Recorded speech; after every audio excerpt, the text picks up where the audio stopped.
All right. I want to try and do a brief recap of last session. So you guys re-entered Drew now last week, finding many of your friends had perished. You went to the parish in the old merchant's ward, where the wealth of the bulk of Drew now is, with a priest of Avacyn by the name of Ulfur Gent. Ulfur was searching for his old friend Frederick, who was the priest of that parish in the wealthiest district of Drunau. But he found that he had already been arrested. He had been arrested on the um, by the guards of the city, who had taken him to be put before a trial this evening in the main worship square of Drunau. You guys split up at that point, and you did some searching. Um, uh, let's see, Janik and Thalius ended up staying put in the area. Thalius finding an old friend, and then they took the scroll that Carlos had whooshed away and ended up presenting it back to Ulfor, finding out that the intention of Ulfor was to kind of storm the keep, as it were, with many of the holy men of the city who were of like mind and were done with kind of the corruption that had been led by the council. Um, and at the same time, you have um, Amon, who heads down to um, the the the post of his night order, which is the Night of the Herons, and finds a group of knights who are in town to reestablish some of the wards, and they are have he convinced them to come to keep the peace in the square, and they are coming to assist however they can and make sure that the peace is restored in the city. You also had um, Carlos. Carlos went back to your old stomping grounds and found the Geist of Tomas Tarsus, who is seemingly also a part of this plot and has a story to play here that is not understood, and he um, gave you guys some direction and hopefully some leadership as to what direction to go. And then, of course, we had our defiant Glyph, who kidnapped the mind of a bird and flew into the Munoz University, the college of religion and faith here, and also learning in Drew now, and went to the council room where there was a meeting finishing up. And there was a disagreement between three of the counselors that are probably the most vocal: Runo Stromkirk, Terhold, the Archbishop, and Sonia Ferron. That was going on about a trial of treason for a group of remaining parishioners that had been somehow closely related to Tomas and gang. Um, and at the very end, after they had split up, Glyph had heard um, that Runo seemed to have a plan of his own. He mentioned that his death would be tonight, um, and that was kind of to himself. But the birds have ears, and so that's kind of what we learned in last session. I did leave out a few plot points that you might remember. For example, there was a suggestion by one of the NPCs that Mal White Orb, the gentleman you had killed, was the leader of the Fouchard, the leader of the group that you so diligently serve.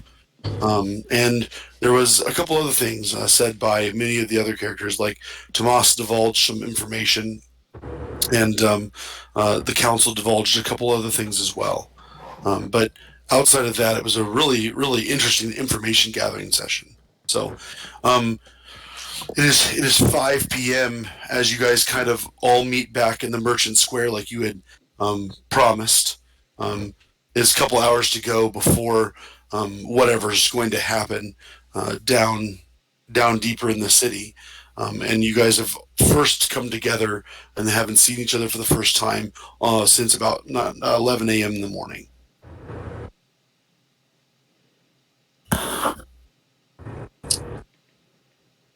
All right, Glyph, what'd you find out?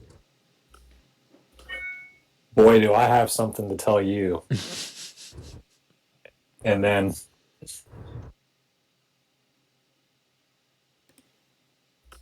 the council, I have some bad news, which is that this Renault Storm clerk, he believes that this night will work in his favor. I heard him say that his end will be tonight. Not his, but this is right, Harrison. Like, it would be someone else's, like, not his own. Correct. He didn't say that he would die tonight. That's not what he said. Like another strong cloak would die. He said another person would die tonight. Named strong cloak. He did not name a Stromkirk at all. Related. Thalius, it could be you. I don't think you're on his list. I think that's someone else. Do you think he knows about the Ulfrigen's plan? I would imagine he would if he. What else? Unless it's all about the decision of the council, but hasn't he already been getting what he's wanted? All these people connected to the Foucher being put to death. Seems odd that he would say this on just the final night. Yeah, but what more could happen? Was he arguing for or against the execution tonight? The 4. He was for. I thought one of the council members was against it. Sonya was against it. Glyph would remember that Sonya was against it. Runu didn't speak very much on the case, on the issue, and Terhold Brace Hollow, the Archmage of the council, was the one who was for it. And then the old man, Mr. Cartwright, did not have any thoughts. He was drifting in and out of snoozing. On myself and that man. But not tonight.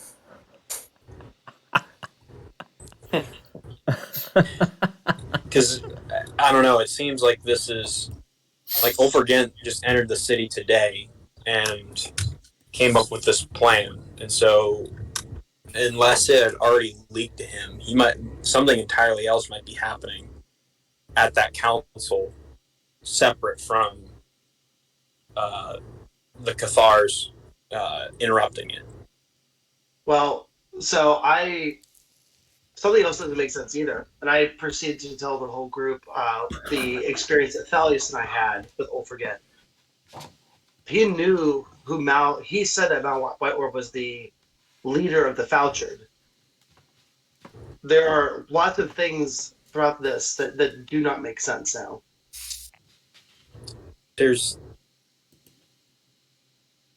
That would make no We killed the leader of the Foucher? There's no way. I killed the leader of the Foucher. Thank you. You'll get it very clear up to this point that it was my fault, so let's just lead into it now. I killed him. All right, if you would like to claim this, I am not going to... I mean, I feel like I got a couple good hits in on him at least. I think we all got pretty good hits in on him. That's not really the question. Norris... The point is, yes. Either Ulfrigen is lying to us, or the Foucher's hierarchy's intricacies run way deeper than what we ever anticipated, and now there could be a new leader elsewhere within the Foucher. I'll tell you a very easy way where we can figure out who is right and who is wrong. Do say, my friend. We let the plan go forward as is. I assume there will be some sort of big confrontation. We involve ourselves in said big confrontation, and over the course of such, either we will find out that we were right all along and the people we think are bad were in fact bad, or we learn and can we be blamed for information we did not know? So I think either way, we allow the powder keg to explode. Plus, I mean, that's I the don't more really see fun how we option. can stop it at this point anyway. All right, so with what you're saying, Carlos, in this council and all this commotion, who's the one? Do we have an agreement? Who's the one person that is like the person we need to focus on? Like if we're going to be able to take out, I'm not saying that we can't take out all the people we want to take out. If there's one person we want to go after, who is that person? What do you mean? Are you saying in terms of the best interests of Drew now? If we are focusing firepower on one individual, it should be Stormkirk. Or The vampire. Stormkirk. Which did we ever decide his last name was? Is it Stormkirk or Stormkirk? Stromkirk. Okay, he's been both over the course of this campaign. His name is Runo Stromkirk. RUNO. The educated boys and get their R's and O's in the right place. Okay, no.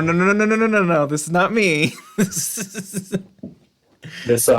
Raymond Stormclerk, he's up to no good.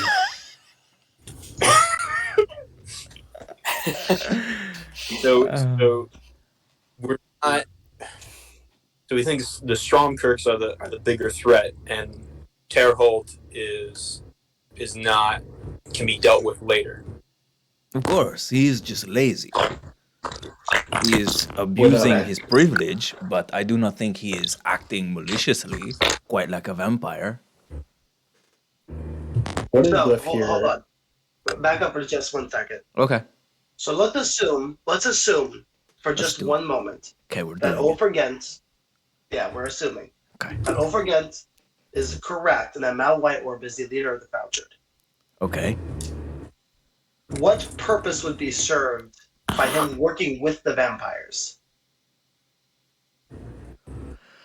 And in which case does that change our allegiances? Well, if he's okay, so Harrison, please stop me if I'm wrong at any point here. But the Fouchard's main purpose and mission for being is to eliminate the threat of vampires. So if Mal Whiteorb was working for vampires or working with assistance towards vampires while leading the Fouchard, that would mean we are stuck or have been stuck and led into some sort of eternal struggle which was never intended to resolve itself, and it's just an eons-long war in ad infinitum that would go on eternally and just occupy ourselves, and that would be just stupid for everyone.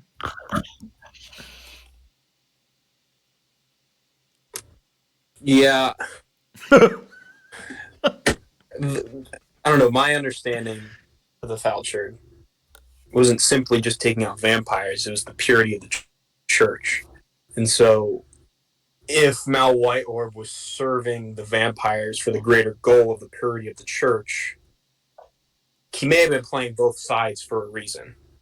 I'm not saying we have to follow in that stead and play both sides, but we're clearly missing some of the picture. If Mal was part of the Fouchard and yet was helping the vampires to mess with the stones, either we're being told lies and Mal Whiteworth isn't the leader of the Fouchard, or there's more to it that we just don't understand. And we may not understand until everything is played out tonight. Yeah, that makes me think. Janik, did you tell Ulfr Gent about what we saw Mal Whiteorb doing? He knew everything. Well, no. He more specifically said that we were meddling in things that we did not understand. And no, he did not answer why the stones were being replaced. Although he did say something about the stones not working due to the lack of faith in the people. He said something about they haven't worked for years or something like that. Amon, you would know that that certainly is something that could happen. However, you've seen many devoted followers of Avacyn in the city, so you would be able to at least work through that logically. Yeah, I mean, you could say that, but I deliberately saw a removal of stone that had power to a stone that didn't have power. That's not something that's the result of a loss of faith. That is an intentional act. So there's something more that it can't be explained away with the loss of the faith of the people. So the problem with the powder cake approach is that, number one, I don't trust Gens. He knows way too much and has had way too much influence in a city that he hasn't been a part of for many years to suddenly just make some of these leaps. Number two, when the powder cake does explode, I would like to be on the side where we see the morning the next day of it. I think that we can handle ourselves well enough, Janik. Am I hearing caution from you now? This is new. You know me, I am the cautious one of the group. That is I don't know not why how I know always you think at all. that we have always gotten into the trouble. Have you been It is swapped with a always- shapeshifter? Is something? Are you posing as someone? No. The Janik I no. know is a rash, headstrong individual, a warrior that would leap into the battle wherever it is. That's not how I remember. I believe it was Amon's idea always to go charging into battle. Carlos just like looks at the rest of the group of like, I'm not crazy here, right? We all have the same impression of Janik. This is who he is, yes? The one that I'm saying, not the one that he is seeing. I mean, that's how I remember Janik to be, a long time ago. But it's been a while since he's done anything like that. It has been days. This entire thing has been days. 1 week later. On the seas, we would call that, like a sea year or so. I see. That's what we call character progression. Over a week. Yeah. Okay. Cool, yeah, Carlos, are we not allowed to learn from our mistakes? No, people are allowed to learn from mistakes. I just would disagree with the classifying of them as mistakes. I'm all for the killing of vampires, but I also don't like being lied to. Sure, I agree. I think we have some. I think we have some gaps in our knowledge that we need to track down.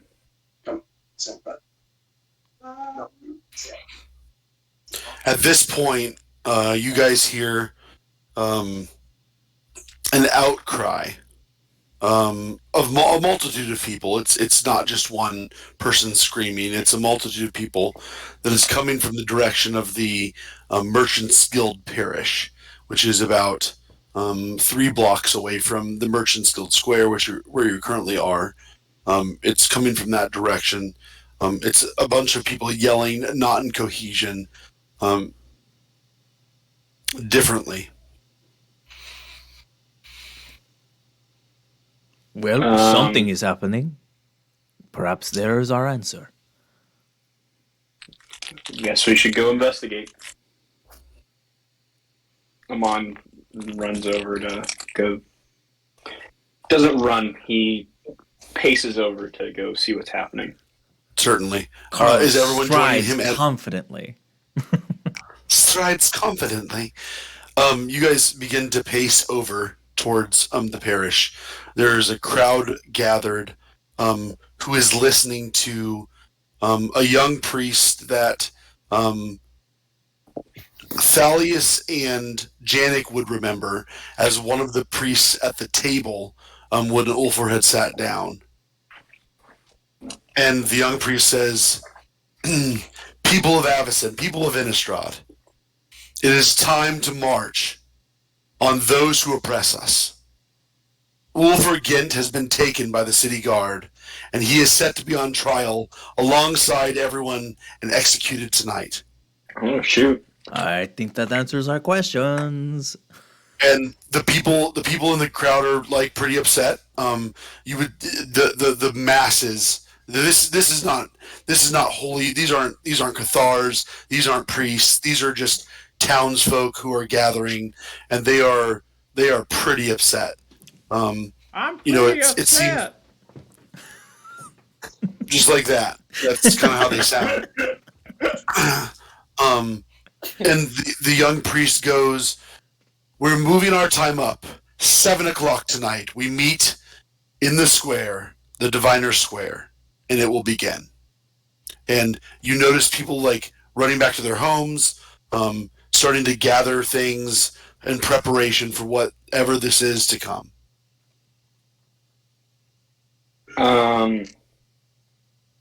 Okay. 7 o'clock's not going to work for me, guys. I got a prior commitment. What's your prior commitment, dude? I had this other rebellion going on. Oh, really? Okay. I mean, if you need to like bow out, like that's okay. We'll manage. Maybe this is sort of a situation where you like show up to the first part of this rebellion and then like do a drive through at the end of the other rebellion. Yeah, that's a good idea. I like that. Can I do like an insight check on that priest? Absolutely. Go ahead and roll an insight check. All right, it's 11. He was pretty sweaty. You don't really know if he was telling the full truth, but he certainly seemed convinced of what he said. Okay. Is he still outside, or has he gone back into the parish? He's still outside. He's talking with a couple of maybe Cathars that have come up and approached him, and maybe are getting commands or having a conversation about what are we doing, how are we doing this, what's the approach look like. I ask Janik, is this one of the priests that was with Ulfric? Yes, I know him. He told us to get out. He was not very nice earlier. What do you think of him? Do you think he is trustworthy, or do you think he might be some sort of plant? How would they know about Ulfric who just entered the city today? You guys might remember that Ulfr had mentioned that he used to be a priest of Drunau, and he had trained Tomas Tarsis in what probably was Tomas's own parish, and he also knew many of the other priests in the city, and by consequence, many of the older people in the city would remember his name and recognize him. Carlos, Sure. he had been gone for 15 to 20 years, so you were just a child when he was kind of back in the city. You wouldn't recognize him, but maybe you'd heard his name somewhere at some point. It's just not something that you would have recalled. Sure. The bigger question might be, and Janet can attest to this, is how the guards managed to break into the high security parish to arrest Ulfric Ghent. The high security parish that may or may not have had a backdoor issue. I don't know what you're talking about. It seemed pretty impenetrable. We had a really tough time getting in. It's a mystery to me. There was a door. It had a lock.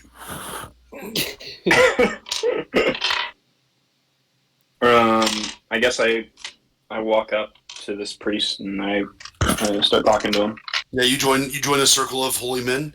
There's two priests in the circle, or at least one priest and a cleric, and then there is two Cathars in the circle. They're talking about strategy, and as you approach, they get quieter and they go, "Excuse me, sir." One of the Cathars, "Excuse me, sir. Who are you, and what are you doing here?" I'm Amon Brightfoot. I'm a friend of Ulfric. I'm a friend of Ulfric Ghent. We entered the city with him just this morning, and we were supposed to meet back up with him around this time. We know of the coming fight, and we're just trying to ascertain what happened to him? How'd they come to arrest him? They just barge in? Like, it's surprising that they would just suddenly arrest him of all people. The young priest looks at you and goes, my name is Jameson Set. I've been a priest in Drew now for the last 3 years. And it looks like it is our duty to free Ulfragent. And it might be our duty to overthrow Terfhold Brace Hollow and undo the Council of Drew now.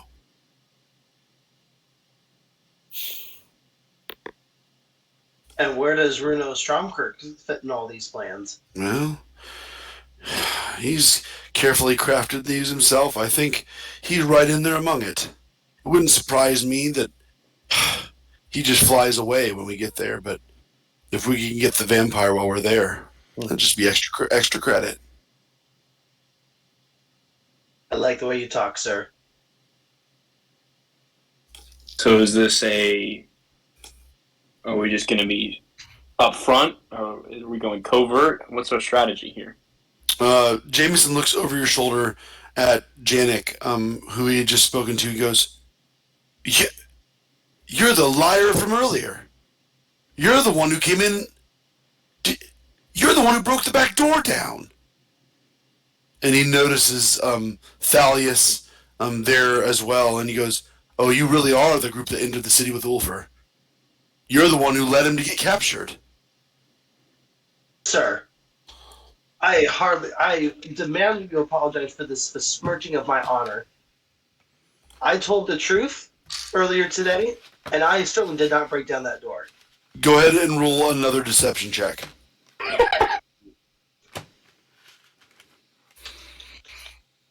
Mm-hmm. 15. Jameson looks a little bit taken aback, and he goes, well, then how did you get into the parish? We had 10 guards. They had to bring almost 50 city guards to just escort into the parish to get Ulfragent. That is absurd, but that still pales in comparison to the question of what are we doing this evening. While they're talking, can I use divine sense on the group? Yes, absolutely. I just want to see if there's any vampires or anything like or undead amongst us. You use divine sense, and there is nothing within 10 feet of you that seems to have the noxious smell of undeath. So everyone's surrounding us in the small group. Everyone within the very close vicinity. I wouldn't say everyone in the entire group of people, but everyone in your very close vicinity is a living, breathing, heart-beating person that is here for a cause. Okay. All right. Good to know. Jameson says to Janik, he goes, well, can I trust you at least to be on our side in this? As we overthrow Terhold Brace Hollow and the ruinous reign he's had appointing vampires, destroying our city. If it is for purifying the church, you have my axe.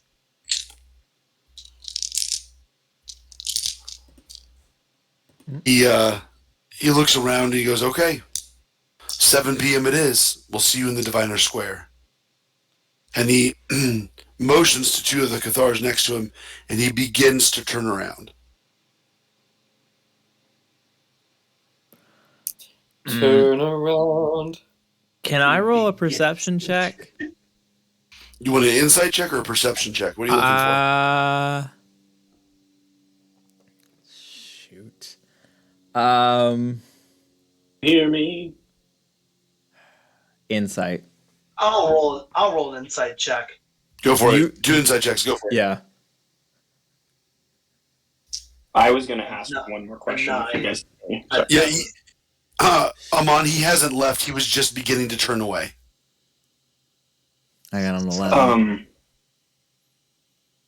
in light of this changing of removing the council, what is going to replace it? Have we gotten that far? No, but the new councilwoman that was appointed last week, maybe she's got something to do with this as well. That's Sonya. The movie know that was Sonya.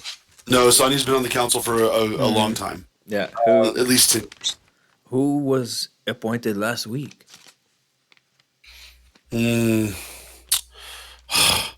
She's not even from Drunau. Her name was Tacinda Verlassen. I don't know much about her at all. In fact, I'd never heard of her before last week. That's suspicious. Was she there, as hell. Harrison? Like when I saw the What? council, she was there. There was no one in the remaining 2 seats, so no, she was not at that council meeting. However, the name Tercinda, the name Tacinda does ring a bell for one of our players. It was a kind of a fairy tale that was told.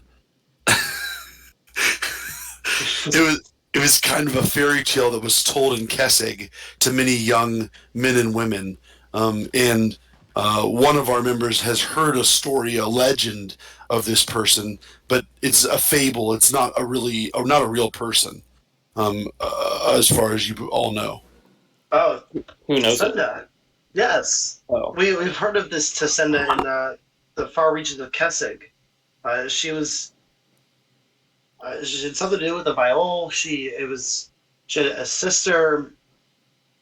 My townspeople called it a witch's story. I never thought that it would actually have any truth to it. It And can't be a coincidence. What's the story? How's it go?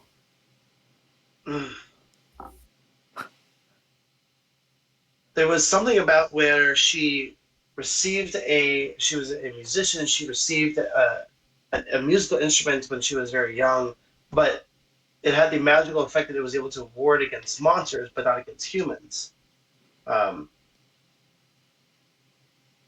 was a word of a haven that she created in the woods of Kessig, but no one was ever able to actually find it. It all came back as superstition. She created a haven for monsters. Oh, for humans. It would keep the monsters out, but only let Keep the humans monsters. in. Okay. So, mythologically speaking, there's typically good people and bad people in these stories. Was she a good person in the stories you heard, or a bad person? Let me see if I can remember. She had a Morality, real quick. let me remember in the deep recesses No, of my I mind. understand. We're asking about stories Yes. from childhood Yes. that you probably Oh, did not they commit to come- memory. yes. It's all subconscious memory, or kind of pulling it forward in between green eggs and ham and Quite, rainbow yeah. fishes and. You're too kind, Carlos. So Tacinda and her twin sister Willia were born in Kessig as daughters, each with a curse. As opposed to sons. Tacinda would go blind with the rising of the sun, while Willia experienced the same when it became night. So they were each blind for half of the day. There was never a time that they could both see, and there was whispered to be because of the curse of the bog. Tacinda learned to sing as she grew up, and that her songs were helped to that she could create these immensely powerful wards of protection against the monsters of the woods of Kessig. Willia also had a similar power while she fought with a sword, and she became a warrior.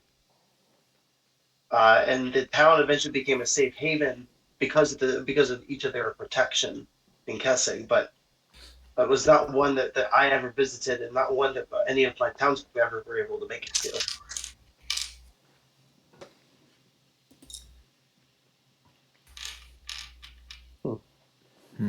It's amazing that she would be here.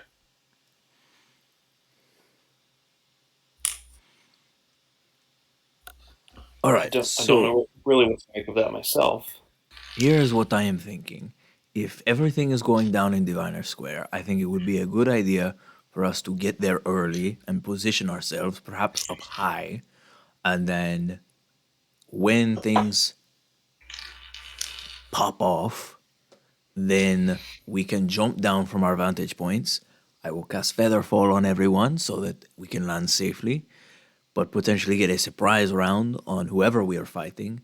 Janik, I think it would be a good idea for you to investigate, confront this Trelesara or whatever her name was, and see if you can gain more information from her. And then the rest of us will prevent the execution of Ulfar, and then once that is complete, probably fight the city guards and eventually the Stormkirk. I like that. So at this point, we have like about what, an hour to an hour and a half before the start of this confrontation. I'm willing to give a little bit more time or a little bit less time, whatever you navigate towards. Yeah, it's about an hour and a half till the confrontation. So, Carlos, are you suggesting that I split off to go try and find more information about this councilwoman? Yes, let's split up. That's a good No, idea. that is not what I am suggesting. I'm suggesting that in the moment where we all jump down and chaos begins and things boil over, in this moment, whether the councilwoman, as yet unidentified, either joins the fray or backs away and attempts to flee, it is your sole responsibility to confront and make sure that you gain information from her. She is your target until that task is accomplished. The rest of us are all focused on the general task of keeping Ulfar alive. You are given a special assignment, is more of what I'm going here. Its will be done, sire. Does that sound all right to everyone else? Sounds like a Go good fight plan. Jacinda. I think that's the best we can do with the given circumstances. All right. Perfect. So then, Harrison, it sounds like we would like to go to Diviner Square and figure out some sort of vantage point that places us in. I don't know how far we can get with this, but like finding key tactical postings that allow us to jump down and potentially get a surprise round on folks. Yeah. I would The also like to give Vigilant Blessing to someone in this group. And it's worked out well every other time, so I'm going to give it to Carlos. Okay. No protestations here. I will take it. So you guys end up in the Diviner Square. It's about 6:00. You guys look around, and this is kind of the setup of the square. So on the far side of the square is the bridge that crosses with the cathedral that sits on the bridge. It's a beautiful outcropping. In front of the bridge, there's a stage that has been set up. It's the same stage that was set up for the festival that occurred about a week ago now. There's a few people milling about the square. No sign of panic. As you look to the north and the south, there is lined businesses that come about 30 yards away from the stage, and then about 40 yards away from the stage, straight ahead, is the very famous pub called. Wait for it. It's the one that Janik walked into and tried to not drink things. This pub The sucks. Smith and Yep. where is it? The I'll find it. Smithy and Swill. Yep, that's it. The Smithy and Swill. It's about 40 yards away from the stage. It would give you a very keen look at all of the stage, the cathedral behind it, and then the Munoz University behind the cathedral.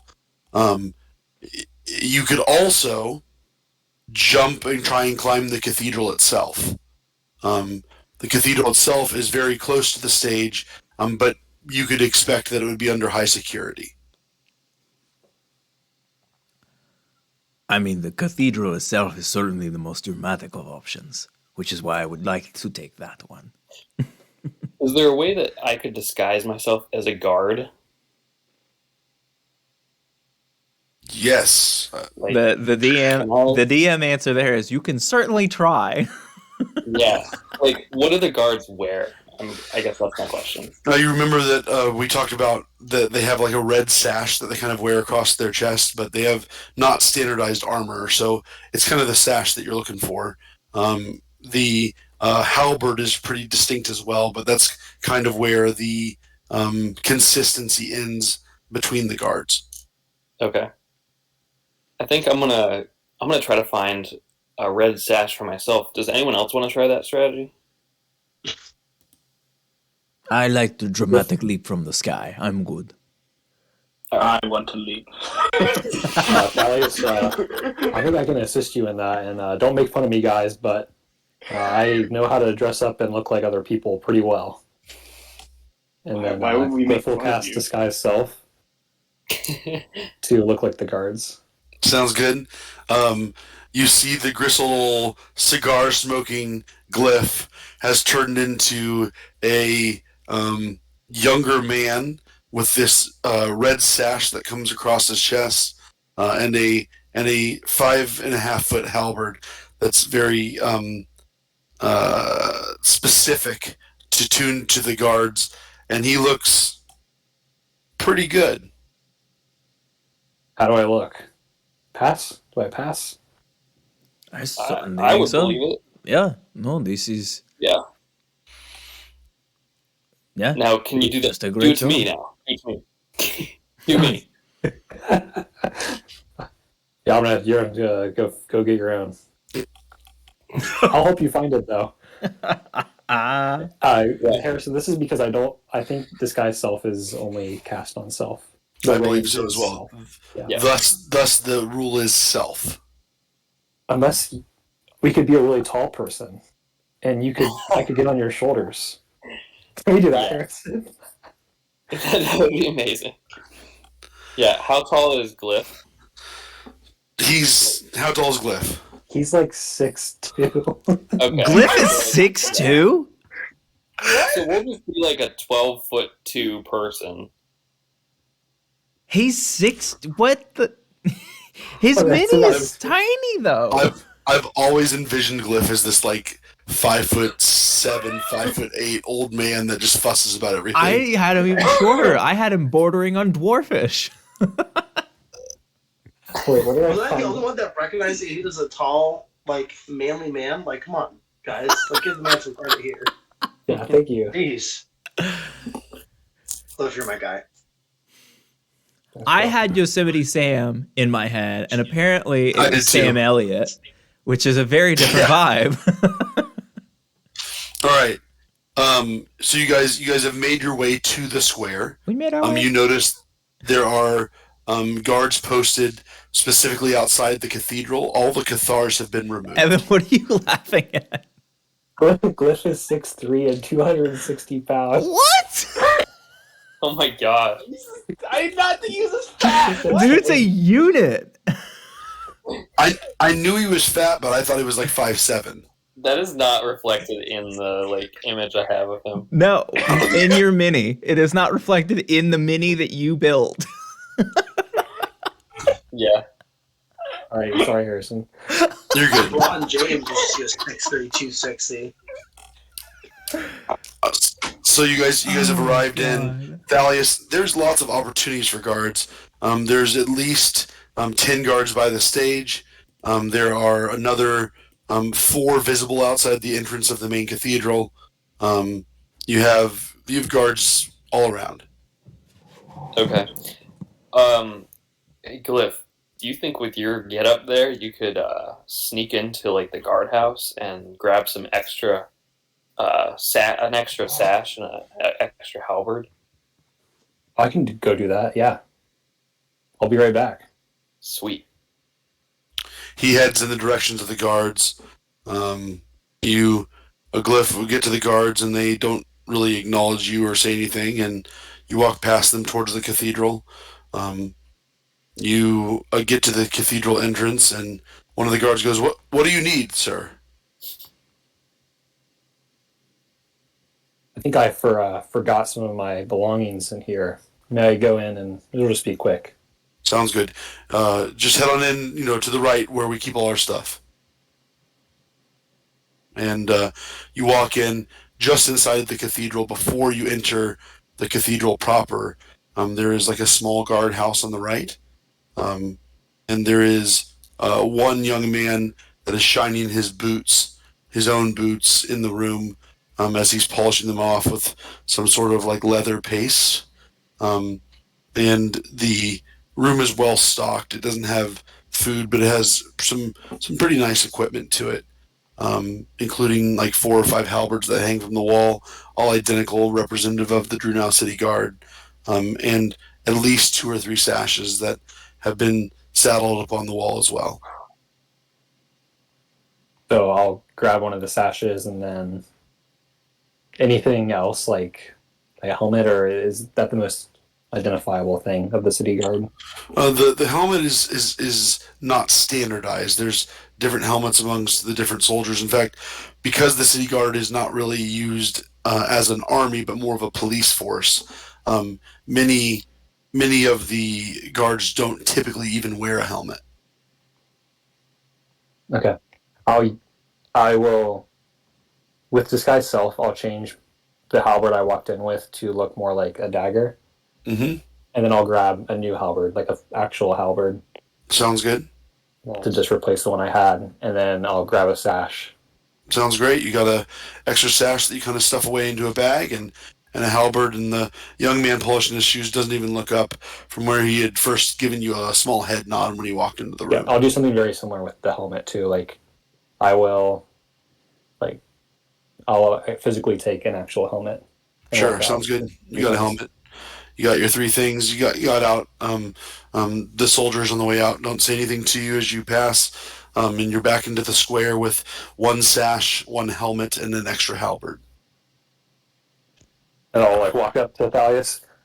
But I'm also huge, by the way, so I can definitely carry all these things. And I'll say, "Oh, will this do? Put it on." Oh, yes, this is what I'm talking about. I quickly don the sash and the. Actually, I'll jump into an alley and don the sash and the halberd, and come back out and be like, oh, "All right, I've never done this kind of hijinksy, shifty stuff, but what should I use a voice? Hello, sir. Right away. How's that sound? Yeah, default to that if we get asked anything. This will come back later. All right. It nears. This is hilarious. While they were doing that, Amon, Carlos, and Janik, are you guys intending to climb the cathedral? Yep. Yes, 1. Yes, 2. Janik. Yes. Yes, 3. Sure. You guys approach the cathedral. The 4 guards look at you, and they say, "Hey, the cathedral's closed." Right, for the execution later, correct? Well, for the trial, it's not an execution. Right, but sure, okay, and I wink at him. But we also have a contract to repair the cathedral roof. Apparently there are some leaks and there's some overlapping, maybe miscommunication on scheduling, but Before you roll your deception check, the guard looks at you and asks, "Why do you have 2 holy men with you then?" well, it is a holy building, is it not? And so they are here to observe and make sure that I am not doing anything to desecrate the construction, make sure that I am engaging in this as a holy act of penance and servitude towards the church.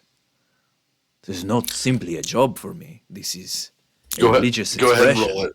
With advantage, Go right? ahead and Because roll. I'm so Oh, yeah. charismatic Full and guidance. persuasive. You can get Janik's guidance on it, but I'm not giving you advantage on that garbage.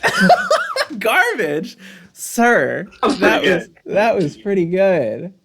All right, let's see here.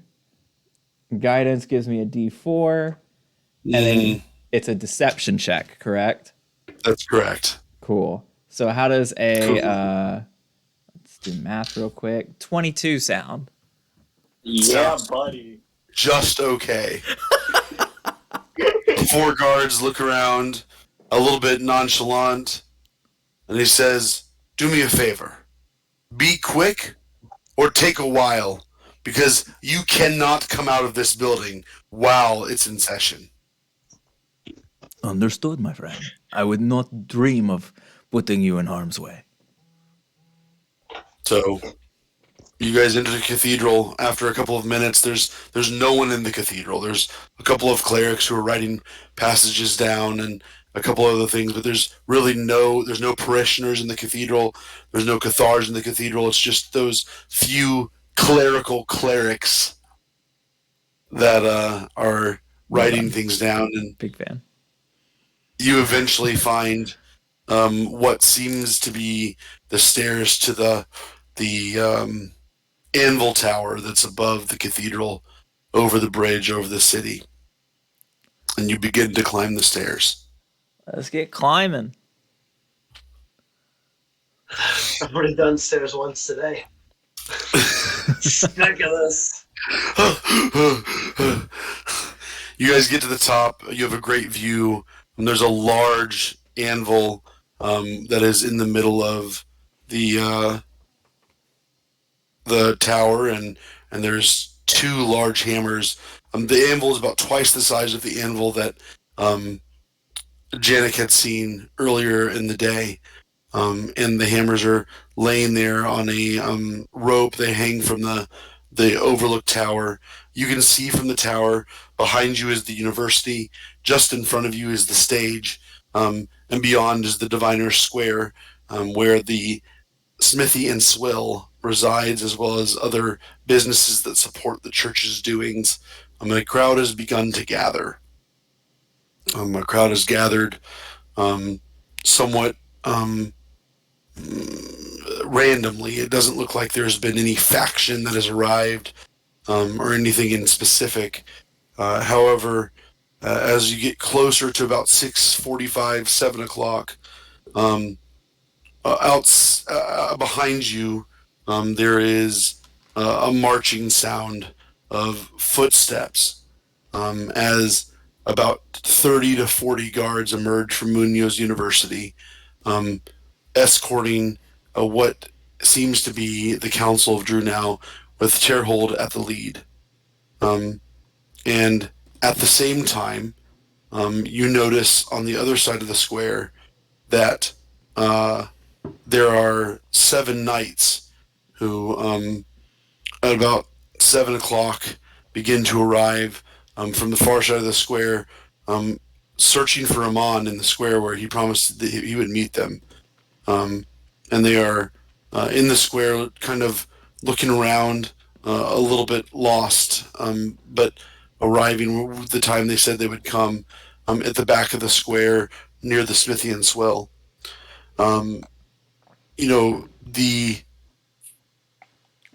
The 7 o'clock hour approaches as all of this is happening, and the 3 of you in the tower hear footsteps coming up the stairs.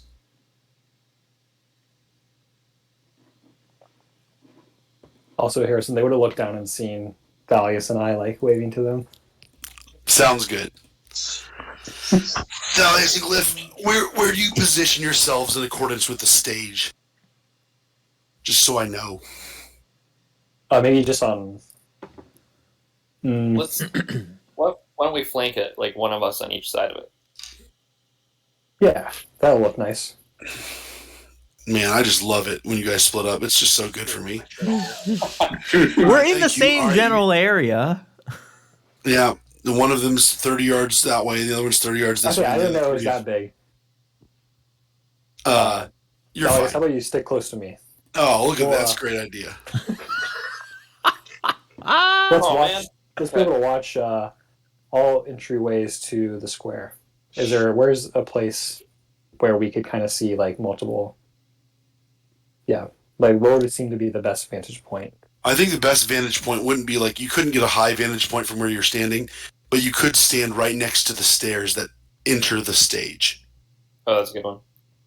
So that would kind of Do give that. you first access to get on the stage, get people off the stage, however you wanted to. Yeah, we'll do that Um, on either Let's side. like It'll rank look. the stairs. So like anyone who's going up the stairs has to pass both of us. Yep, We'll be like facing each other. no problem. Yeah, and we'll whisper something to Ulfrigan, like, "Don't worry, it's me. It's a great idea. Someone put your trust in us." All right, you guys, you notice at about 7:15 the slow-moving march from the Munoz University passes by the cathedral and begins to arrive at the stage. You notice members of the council as you see Terhold, Brace Hollow. You see Sebastian Cartwright. You see Sonia Ferron, and you see a beautiful young woman with long brown hair. She is very, very pretty. She looks like she's 20 years old, who also enters and sits in one of the council seats. They walk right past the two guards that are inconspicuously placed at the base of the stage stairs. As they sit down, there's a disgruntled crowd that seems to begin to, have whisperings of what may happen this evening.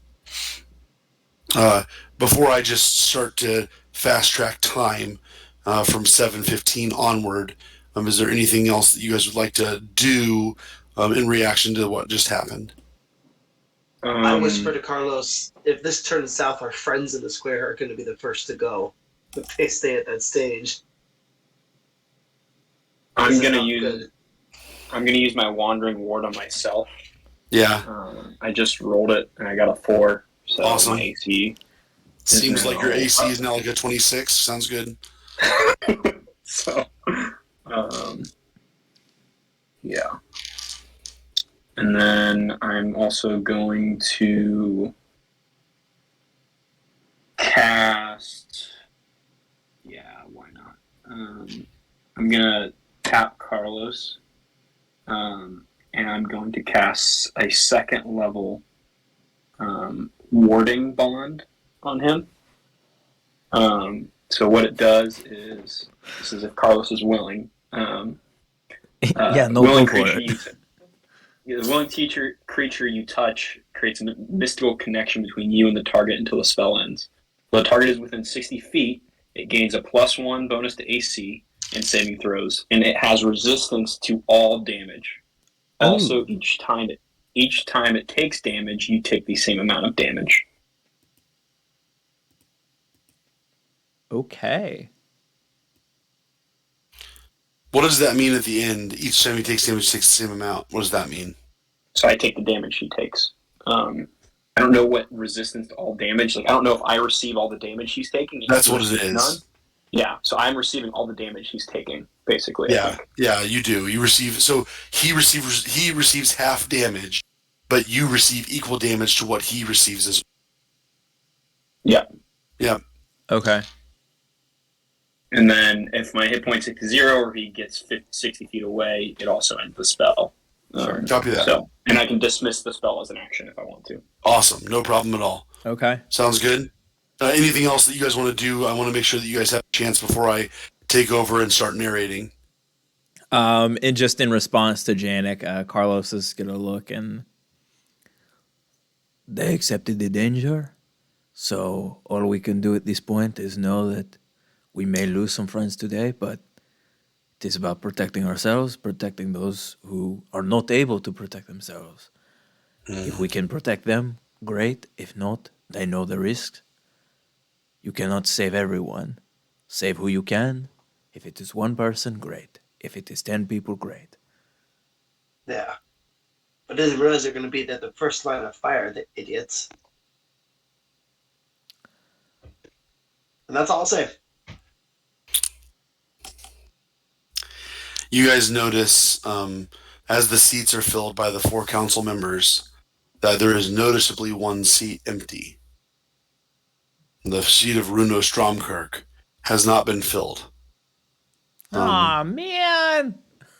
Brace Hollow sits in the middle with 2 council members to his right and 1 to his left. And about 7:45, as time I'm sorry, we haven't rang the anvil yet. There's a young man that comes to the top of the tower, and he hits the top of the tower and like looks at you guys like, what's going on?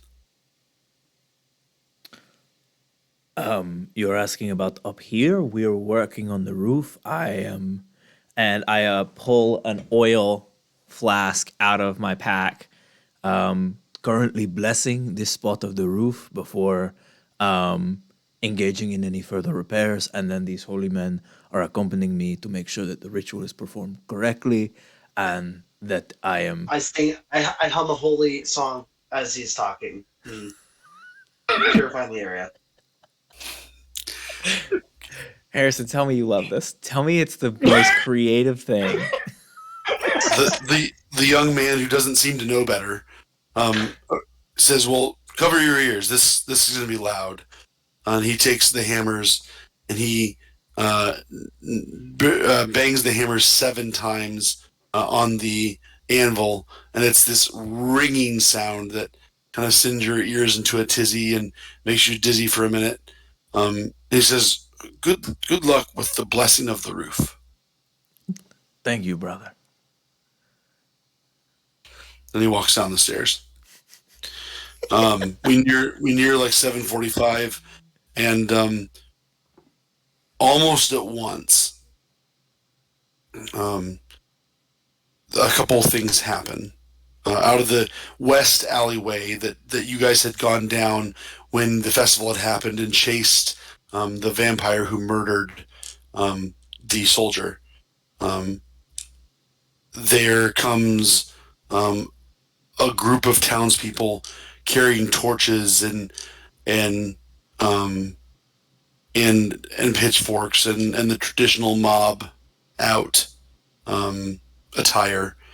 Leading them is the young Jameson Set, as well as other clerics from of which you know a handful that you had seen in passing, and about 20 Cathars, 20 warriors of the faith that lead. They walk right past Sir Jamie and the 7 knights that are gathered on behalf of Amon. And at the same time, on the north side of the plaza, there comes about 20 more guards escorting 7 prisoners who are bound and gagged as they walk, and they are not able to see anything. And they're dragged before the stage in an empty area that is now surrounded by guards. They are not seated; they are stood in front of the stage, and there is a slightly elevated step in front of the stage. There's not a series of steps. It is one large step that's about 1.5 feet off the normal height of the ground, and they're stood on that, facing the crowd, almost to take account of their actions. And the time nears closer to 8 p.m. Is there anything else that you guys would like to do before the ceremony begins? Is there any way to do I identify any of the prisoners? Do we know who they are? Yeah, you absolutely see Ulfr Gent, as well as... Nope, that's the only person you recognize. Okay. Because you have not ever seen Frederick, so you wouldn't know which one of them he is. I think with the information that you've gathered, you know he's an older priest, and so you could probably establish which one he was in the group, but you're not certain that he is there. Okay. Does that seem fair? Yeah, definitely. Can Glyph roll like insight on? So can you say who's on the stage again? Yes. So can you see who's on the stage? Yeah, just like which people. Tell me the names of who's on the stage again. So we have Sonia Ferron. She's the mid-40s councilwoman. You have Tacinda Verlassen, who is the new councilwoman. She's the young 20-year-old. You have Terhold Bracehollow. He is the Archmage of Drunau. You have Sebastian Cartwright, who is the 84-year-old businessman who knows our friend Carlos. And you have a number of guards that have also been escorted onto the stage.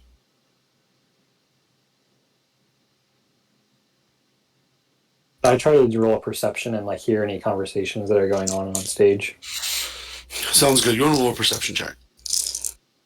Oh, do I'm also going to use. 12. 12. There's a lot of chatter going on in the crowd. The council members themselves seems pretty hyper focused.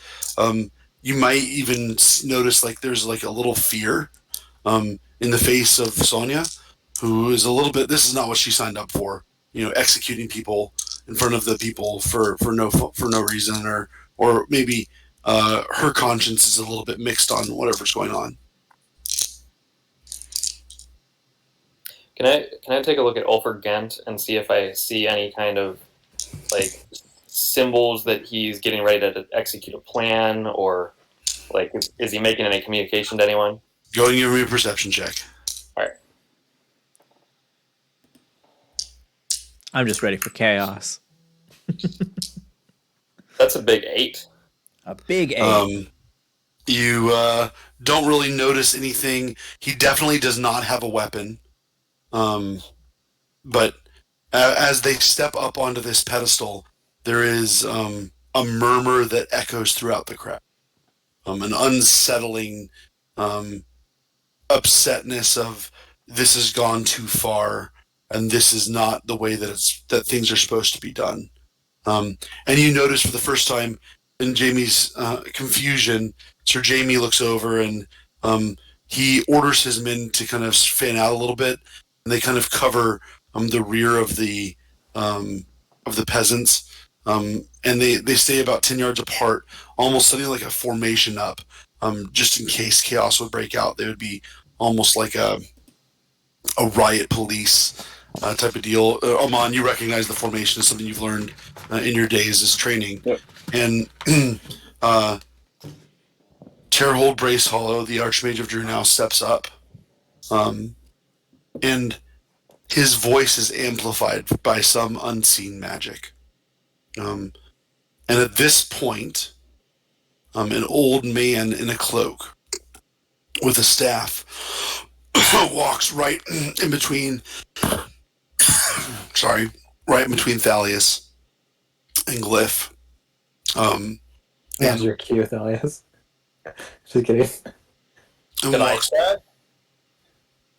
He looks at you, and you notice his face, Thalius. It's not the face of a man, it's the face of a woman. But it is very silver in nature, and you don't understand. It doesn't look like a human. It looks like almost like a robot. Man? And this figure hunched on the stage kind of settles into the back corner of the stage. And there's no... She had walked past the guards. The guards saw her. There's no reaction by any of the other guards, and she doesn't say anything to you when she passes. Terrell gets up and he says, "My people of Drunau, vengeance has come at last. We have gathered the remaining of the conspirators that aided in the kidnapping and treason of our good friend Mal Whiteorb. And at the mention of Mal, there's a mixed emotion in the group. There's some peasants that were close to Mal that want to see everyone hanged who is in this deal. There's some peasants who were following Jameson who are yelling things from the crowd like, "That's lies! That's not true!" And Terhold raises his hands, and a silence falls over the plaza. Could you do me a favor, Glyph? Could you try and talk? Talk right now. Yeah. Like just as character, like Yeah, a character. you guys hear nothing because Glyph's voice doesn't emit any voice when he speak. It's almost like there's a magical spell that hangs in the air where the plaza has gone silent. And Terhold continues, and he says, "People of Drunau, vengeance has come tonight. We will hear exactly what these traitors have done." And Ulver Gent, facing the people, says, "I have sinned, and so have all of my fellow brothers. We come here tonight to admit that we were part of the conspiracy to kill and murder my fellow friend Mal White Orp. And we did so to undermine the papal authority in Drunau. We did so because we are men of bad faith who do not seek that of Avicen, do not seek the will of the great angel." And there is mixed emotions from the audience. Can I do an insight check on that? Sure, you're pretty far away to get any insight behind him, but you can roll an insight check. Okay. You heard his voice. That's a 19. He is resolute in when he speaks. He's very firm with what he's saying. You don't get any intention from what he said, though. Okay. I turn to Carlos and whisper, "Could he be under a spell?" Do I hear that whisper, or does the silence extend to us as well? I'll say the silence doesn't extend you up in the tower. You're pretty high up, and the spell was never meant to encompass that area. Okay. So yeah, you're good. I don't know. This confuses It's me so further. different than what you were saying earlier, not even 6 hours ago. He's either under a spell or he was tortured. Probably both. Huh. Let's keep listening. After he speaks, Ulfer also speaks to the guilt of all of the men on stage. Now, you have obviously know that Ulfer Gent had nothing to do with the death of Mal Whiteorb. He wasn't even in the right city. And these other men and one woman admit to killing and kidnapping Mal Whiteorb, and they all admit their treason in front of this group. As each of them steps up to this area on the stage, it's as if they're able to speak and project across the plaza. Terhold stands back up and he goes, "Upon this treason, we sentence them to die. They will hang tonight. And because it was a member of the council, they will not hang at midnight, like the traditions of Drunau. We hang them now. And at that, there is a tussle that begins at the front of the stage. It seems like at first it's just one guard that falls, but immediately it's clear that it's a lot more than one guard. Everyone roll initiative.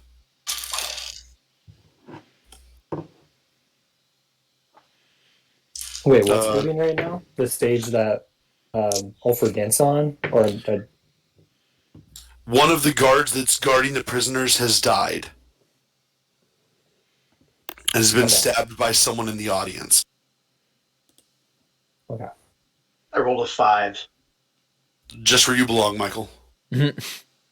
What's your bonus? Do you know? It's +4. I rolled a nat 1. Oh, well, you're last. 8. Gross. This is boding well for us, gentlemen. It's okay. I gave you the initiative thing. You You can't heal did. us, Tyler. I can't heal you guys, but I did get a 21 on my initiative. Well, that is It's a little bit better than mine. That's A little for bit sure. better. Thalius. Natural 20 for 21. Oh dang! Yeah, buddy. That'll beat mine. It's pretty good. It's also a little bit better than mine. Evan. I think it's 22 because I have Dread Ambusher, which is +3. Sounds good. David will still go first from the nat 20, but you're good to go. You guys notice that chaos breaks out at first. In the confusion, 25,000 things happen at once. So I'm going to try and explain to you everything that's happening, and then I'll go in initiative, let you react to it as things begin to happen. First of all, the guards make a defensive formation around the prisoner, and they begin to stab back at everyone that nears them around the stage. At the same time, Terhold stands up with a look of fear on his face, and he begins to look for a place to run, as well as Sonia Ferron. And they both get up and begin to look for a place to run. Sebastian Cartwright, the old man on the stage, begins to shake in his chair. He's shaking profusely. And then you notice 1 second that the fourth council woman that had just joined was there, and now she's vanished. She's totally gone. So you've got, outside of that, a crowd mainly pressing in on these guards. The old woman begins to descend the stairs in front of Glyph and Thalius, right? Thalius and Glyph, yeah, Thalius and Glyph. Right behind her is both Sonia and Terhold. The old man Sebastian is still shaking on the stage, and then the the other woman has totally vanished in sight. At the same time, Sir Jamie and his knights begin to close up, and they're almost like pulling people out of the huddle and trying to get them to go away, and trying to get individuals to leave the square, one or two at a time. And they're pulling from the back from the people that seem disheartened. Many who were not in the group are pulled away and are choosing to walk away from whatever seems to be happening. However, in the middle of this, you see Jameson and a group of dedicated Cathars who are actively battling the 20 guards in the center. On the left side of the cathedral, there is an escort of about 20 guards that had come with the council members, who are at their stations just beyond where Glyph and Thalius stand, and they are ready to escort the council back to the safety of the university. And so that's where we will start our combat with Thalius. Thalius, you're up. The old woman is in front of you, coming down the stairs with Terhold right behind her. And where is Stromclerk in all this? There is no Stromkirk to be seen. Oh, that's There right. is- He didn't show up. He didn't show. Can we talk now? You can. Yes, the in the chaos, whatever seems to be cast with. Can I signal to Glyph? I'm gonna signal to Glyph, give him a little wink, and then point at Sonya, and do like my arm around like the air.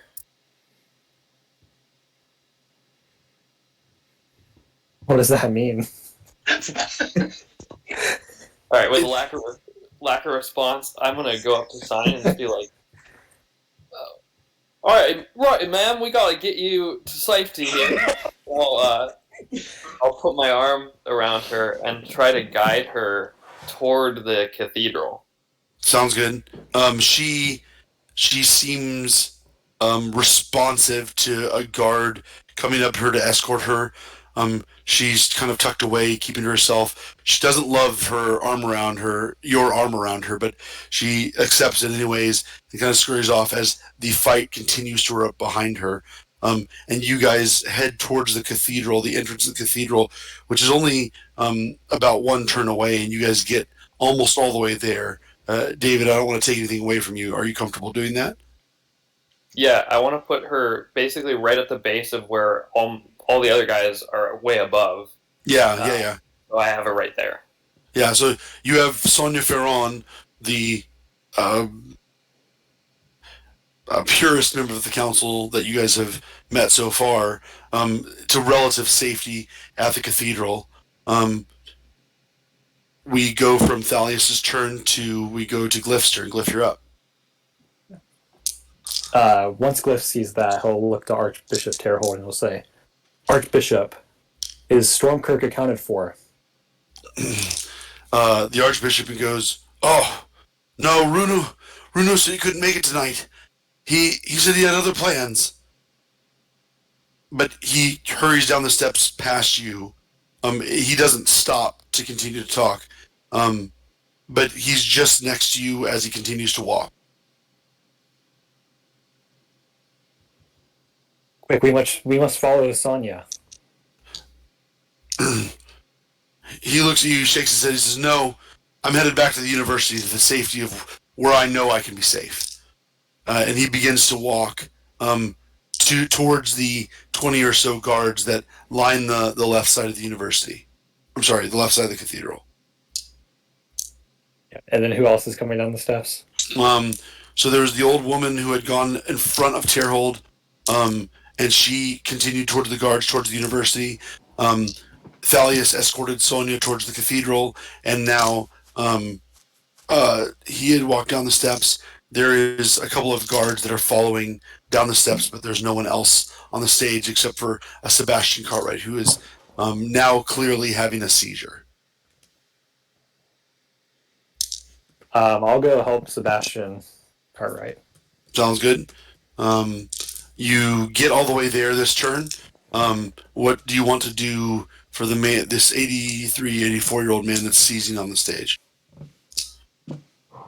I'll give him some good berries. Sounds good.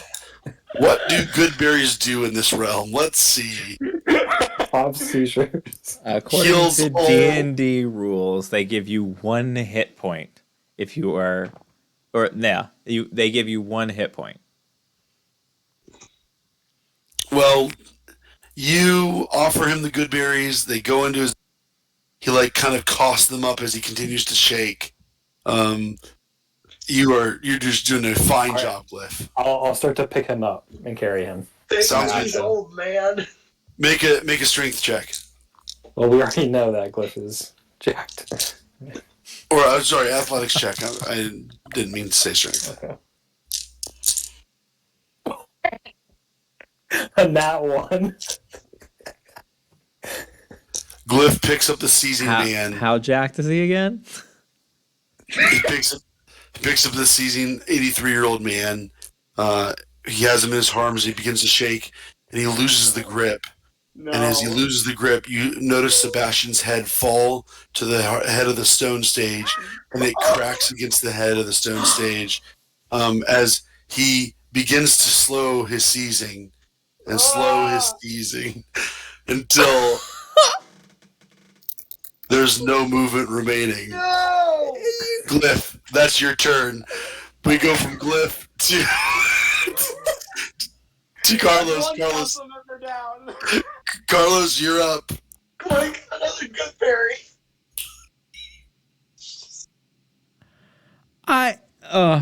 Okay.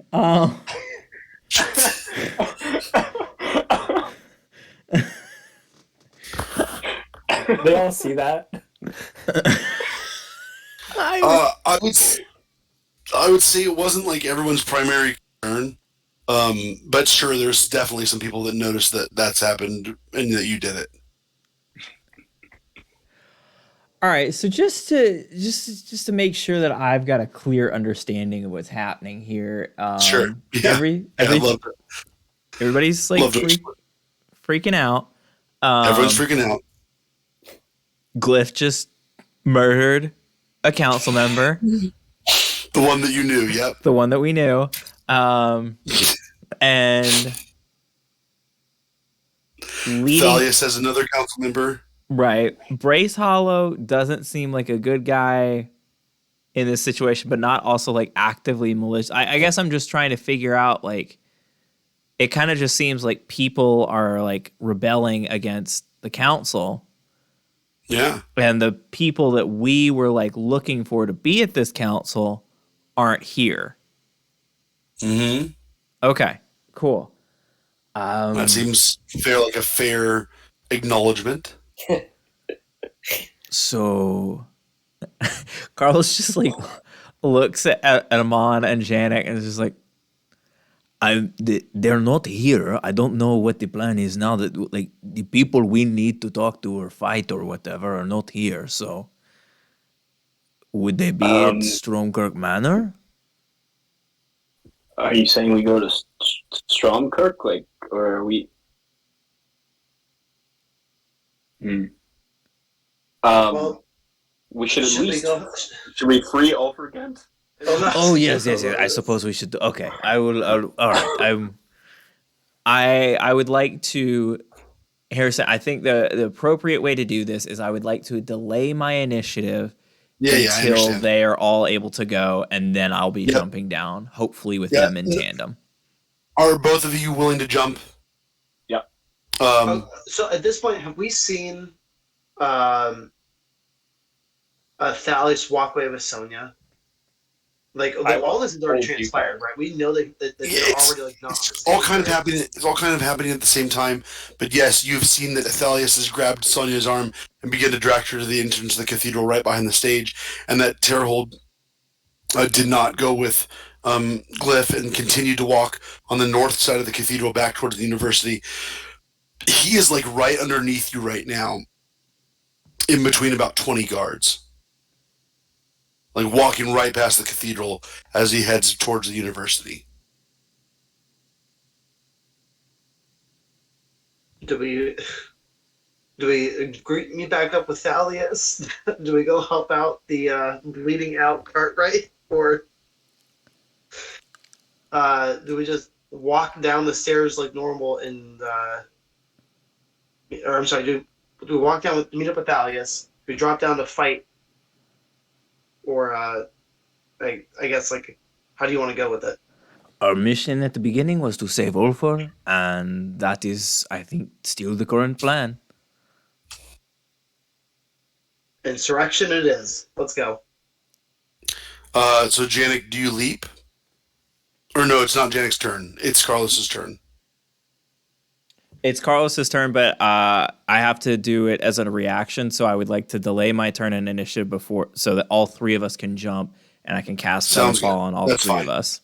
Go ahead and go to Connor and Michael. You guys are last in rotation. So Janik and would you like to leap, and would you like to leap Amon? Yep, I'll delay my reaction to leap with Janik since he's last. Janik and Amon. Am I allowed to cast a spell before I jump? Yeah. Mm-hmm. He could, yeah. Cast Twilight's Sanctuary before I jump. Yeah, that's fine. That's fine. Twilight Sanctuary is cast. I will cast Twilight Sanctuary. And then go and roll. It gives a bonus hit points every round of combat to everyone within, I believe, 30 feet of him. In addition, it emits a light so that no one's in total darkness. Okay. Yep. 1d6 plus 5 hit points. Yep. So what's the number? So we all know the number.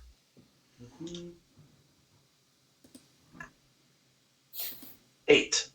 So you guys, every round of combat that you start within 30 feet of Janik, you get 8 additional hit points for that round. Does that make sense? Okay. So if you get hit twice in one round, then you still will take only 8 less. but you get 8 points at the beginning of combat. It's not healing; it's just a shield above your health. Got it. Okay. When you're All how right. close to Janik?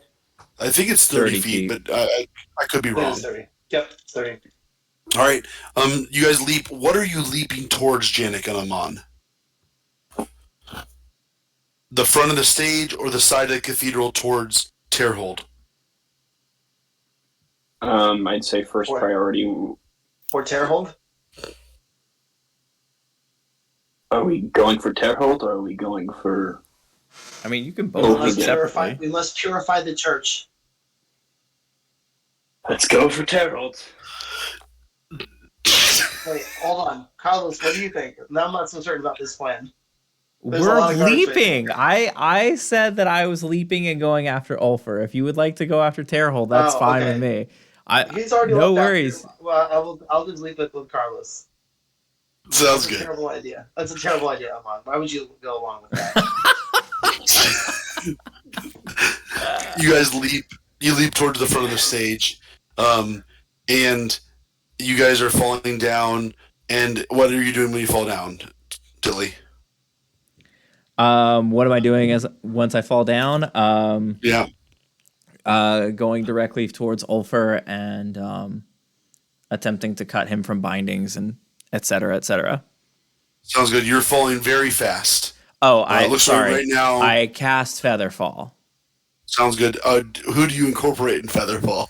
Me, Amon, and Janik.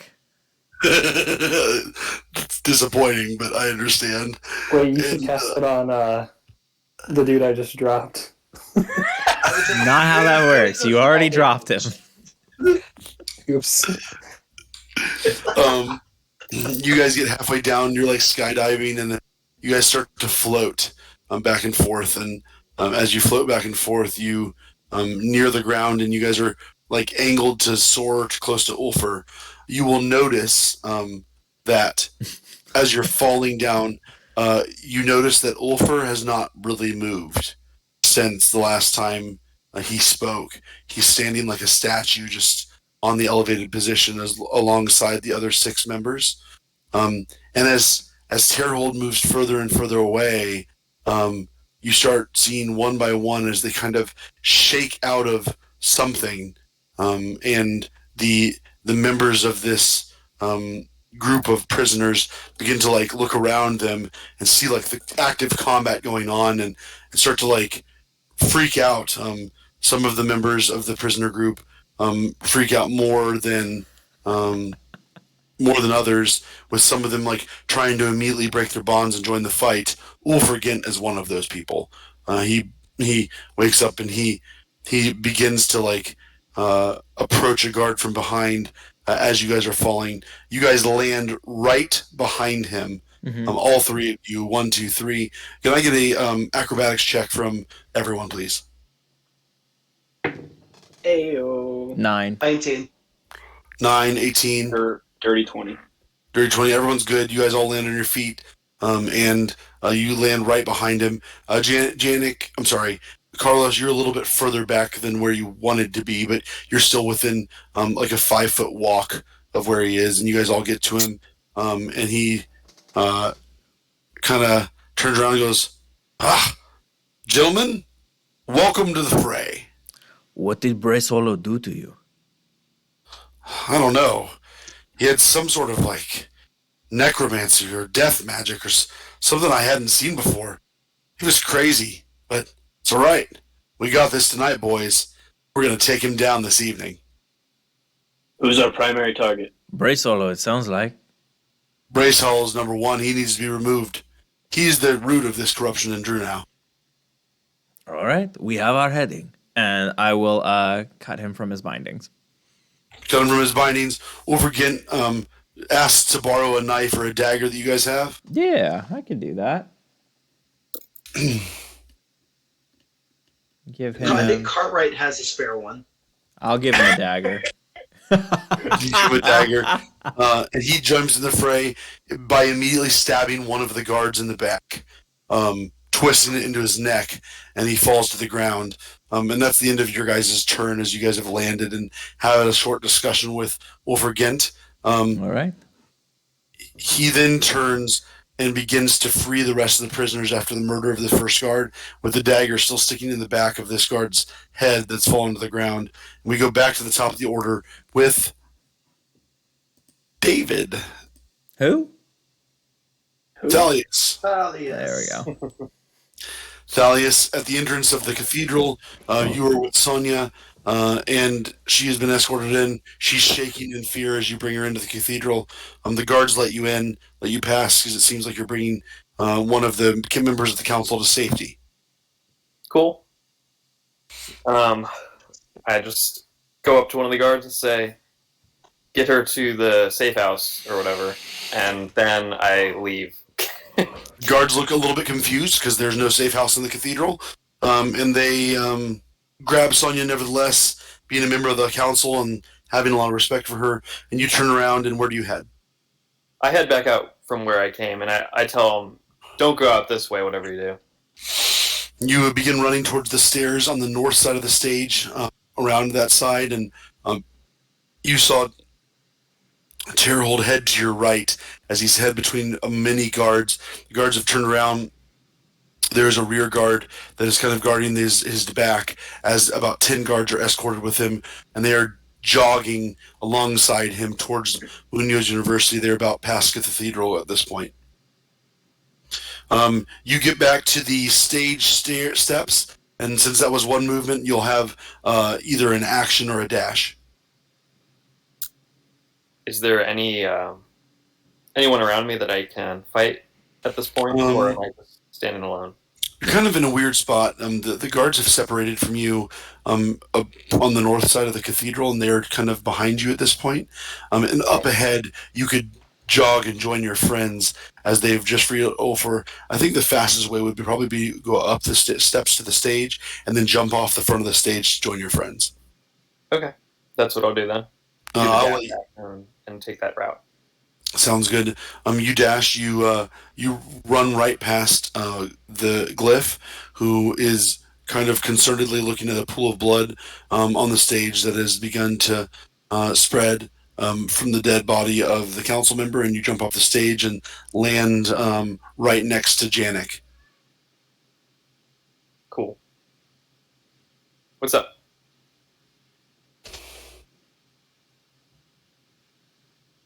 Hello there. Governor? Bryce Hall is our man. All right, Glyph, you're up. Wow. So he's dead, like super. Do you want to feel his pulse? Yeah. You feel his pulse, and he's dead. Okay. All right. So if we, Sit down. yeah, I was gonna say if we assume and say that White Orb is actually a good guy after all, we have killed 2 good councilmen out of 6.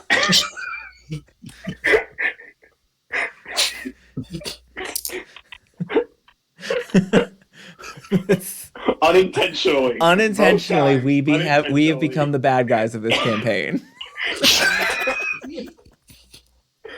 We might as well just turn Is there a full way to get murder underneath on the them. stage, Harrison? Sure. Yeah, absolutely. Okay. And you would have noticed that as a guard of So the stage. I'll dip like underneath the stage. Okay, you go behind the stage, you climb down, which takes 2 seconds, and then you go where? I'll take off like the guard, the city guard. Yeah, armor I'm wearing, absolutely. Yep. and then I'll try to just like sneak out and join everyone else who Sounds good. dropped in. So you can't run under the stage because it's low enough. It's 4 feet. You have to like bend over. But you manage to get all the way. You climb down back of the stage. You drop the disguise self. You get all the way through the stage, and you are standing right next to Thalius and Janik and the rest of your party at the front of the stage as Ulfr is finishing untying the rest of the prisoners' hands. And then do I have like one more action? I'll like Sure, like a bonus action. okay. You did a lot of climbing, but I'll just like rip the sash off of Thalius. sounds good. Sash has been ripped off Thalius. Thalius, I'll give you a reaction to that if you want. I will react by dropping the halberd that I'm also holding. Sounds good. You drop the halberd, and we get to the jumpers. Jumpers. You've got Tyler up front. So Carlos, you're up. Carlos, you notice that the peasants are overwhelming these 20 guards.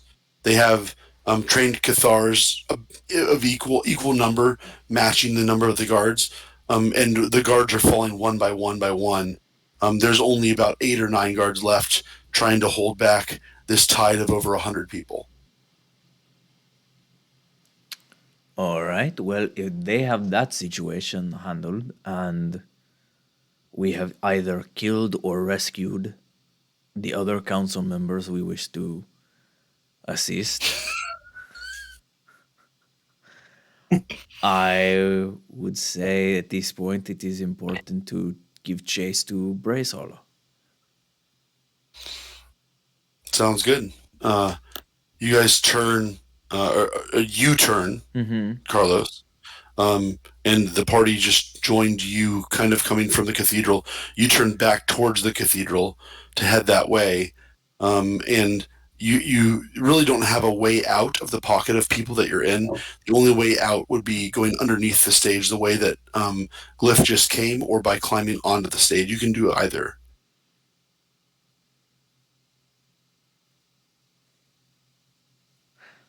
David, are you laughing because this is a stupid plan, or? I'm just laughing at the gift that Evan put in. Oh, okay.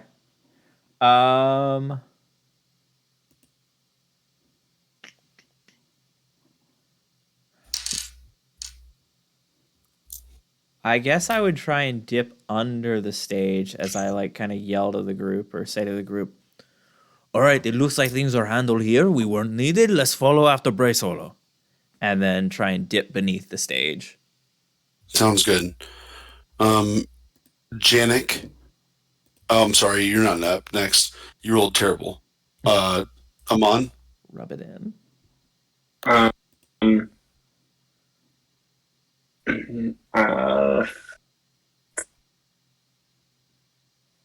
Yeah, I'm gonna follow Carlos. Hollow. Sounds good. Carlos is following Terhold. Brace Hollow. When we get outside of the vicinity of no, never mind. I'm just following Carlos. Sounds good. Following Carlos, Janik. Yeah, I will follow as well. But I will. How high up is this stage? Can I just like hurdle the stage, like get down onto the ground? 5 feet. Yeah, you can jump the stage. You can jump. I will jump off the stage, running after. I would also like to cast Bless. All right. What are you casting Bless on? My crew members. How many members or what level are you casting it at? Level 2. Sounds good. How many members do you choose? I can choose up to 4, so I will choose all members of the party except myself. Sounds good. So that means that all of you have an attack roll or saving throw. You can choose to roll a d4 and add that number to your attack roll or your saving throw. Okay. And you guys are all headed that way. And then the last 2 members of the party, Glyph, you climb out from under the stage and you watch as Carlos yells back past you, "Come this way, come this way." And you see him come under the stage again the opposite way. Follow. And last but not least, Amon? Is that who is this? No, who am I missing? Janik. I think Janik's last. Janik's good, Amon's good, so all of you are going. All right, good. And we'll see an initiative for now, but the combat behind you ends very quickly. And as you guys are chasing, you notice up ahead that there are a few rear guards that have turned not to face you, but they are kind of walking slowly backwards towards the cathedral. And you guys are kind of jogging towards this group, and as you are jogging towards them. You hear Ulfer's voice kind of above the fray, headed your direction. He goes, "Wait for us. We'll help you." And you look behind you, and there's like maybe 15 to 20 Cathars that have lined up and are marching in formation behind Ulfer Gent, and what a bloodied Jameson looks like as they're headed towards Munoz University. They're about 50 yards behind you, so they're not caught up. But Ulfer says to you guys, he goes, "Let us take the guards. You go find him, bring him to justice." And falling in line and step behind the Cathars, you see Sir Jamie and the seven knights from the Flight of the Herons, the night of the Herons that are falling in line behind this group of Cathars that seem loyal to purification and loyal to the ousting of the vampires from Drunau. And as they approach the cathedral. Oh, okay. Let me give you an option here. Are you guys going to listen to Ulfar as a party, or are you guys gonna start chasing the guards to fight them alone? Carlos is the team lead, so Technically, Carlos is kind of ahead of everyone. I would say that if it looks like he can catch up soon, then yeah, we'll like kind of keep our pace, but allow him to jump in front and take care of the guards. Sounds good. So you guys, within 10 minutes, and you guys are kind of all formed up in formation. And the attack commences against the doors that are now barricaded shut. And within a couple of minutes, they actually are able to axe the doors open to the university. It's not a stronghold. And they're able to get the doors open, and the fighting commences. There's a first wave of Cathars that goes in. Sir Jamie comes up to Amon and says, "Oh, you were right. This was a crazy night for sure. We must make sure we can ensure the peace here in Drunau. It seems like this Archbishop is evil."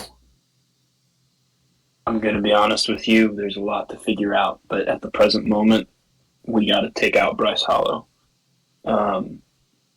You know your role.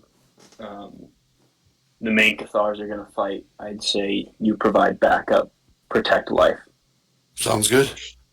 So they kind of post outside the door as this invasion of the first couple of guards are in combat with the Cathars as they kind of pave a way for you to enter them. You turn the corner, and Ulfer Gent and Jameson and a couple more Cathars engage in combat with a second round of guards that begin to fight. And you guys kind of enter the inner sanctum where there's 3 or 4 more guards left. And upon seeing you guys approach the guards, Jamie and his 6 knights engage them in combat, kind of pave the way for you guys to walk where Glyph knows is into the inner sanctum of the council chambers in Munoz University in the council sanctum. And you easily make it in to the chambers, and you see headed towards a large wardrobe in the back of the council chambers is Terhold Brace Hollow, and next to him is this old woman in a brown cloak that has appeared only in this session, someone you've never seen before, even in the chamber. Glyph had his bird sight, and you guys enter that inner sanctum, and Thalios, you are up. You can go ahead and go to the owlbearer screen if you would like. Ooh. I didn't even know Albert up. Boss battle. All right. So is the woman the sword? We'll say the woman's the eyeball. And Brace Hollow's the book. And yes, Terhold is the book. Hey, I have a question, Harrison. Yeah, has all my stuff, has all my buffs expired at this point? No, we'll say they're all good. Okay. I'm not going to get rid of bless is a minute, but we'll say you did it with the intention to fight and because didn't know you weren't going to fight at that moment. So I'll let it fly. All right. Thank you. All right. Wow, they are still pretty far away from us. So I think They are pretty far away. I'm going to. I think all I can really realistically do at this point, because of my speed, is I think I'm just going to dash up. Or at least I'll use my movement to go straight forward, see where that lands me. Like a quarter of the way. So I'm gonna dash from there and just take another 30 feet of movement. Sounds good. Do you want to say anything while you're dashing?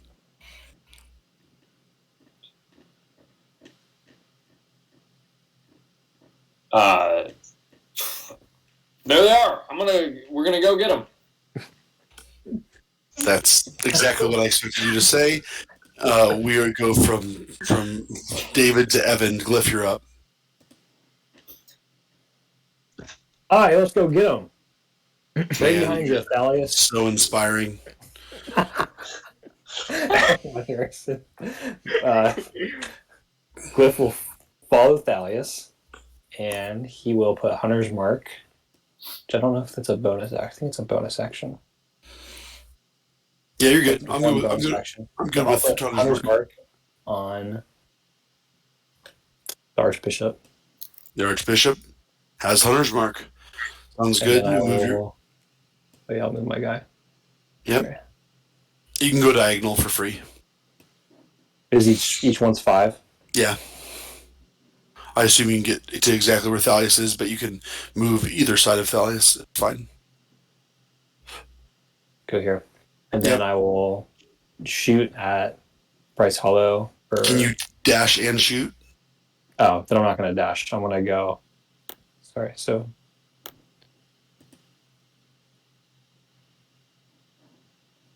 And then I think I have range to shoot still. 70. The hand crossbow is 30. So you're double the range. So it would be a disadvantage. Can you even shoot 70 feet? It has a 120 next to it, but I think that. Yeah, that's the maximum 30 range. over So 120. So yeah, it would be a you disadvantage. can shoot it disadvantage. Oh, 120 is max range? Yep. But anything outside of 30 feet is disadvantage. Oh. Yeah, I'll try to roll for an attack. Sounds good. Go for it. And that's with disadvantage. Mm-hmm. Yep. 22. Hits. Nice.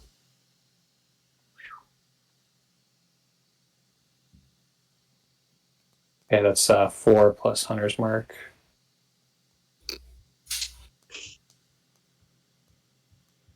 Okay, that's just 5 damage to him. Don't forget the bless. You can add Well, the bless D4 would be on the roll to hit, on the hit not to roll. damage. It's on the hit roll. Yep. Oh, okay. And then I'll attack again. Sounds good. Go for it. Disadvantage.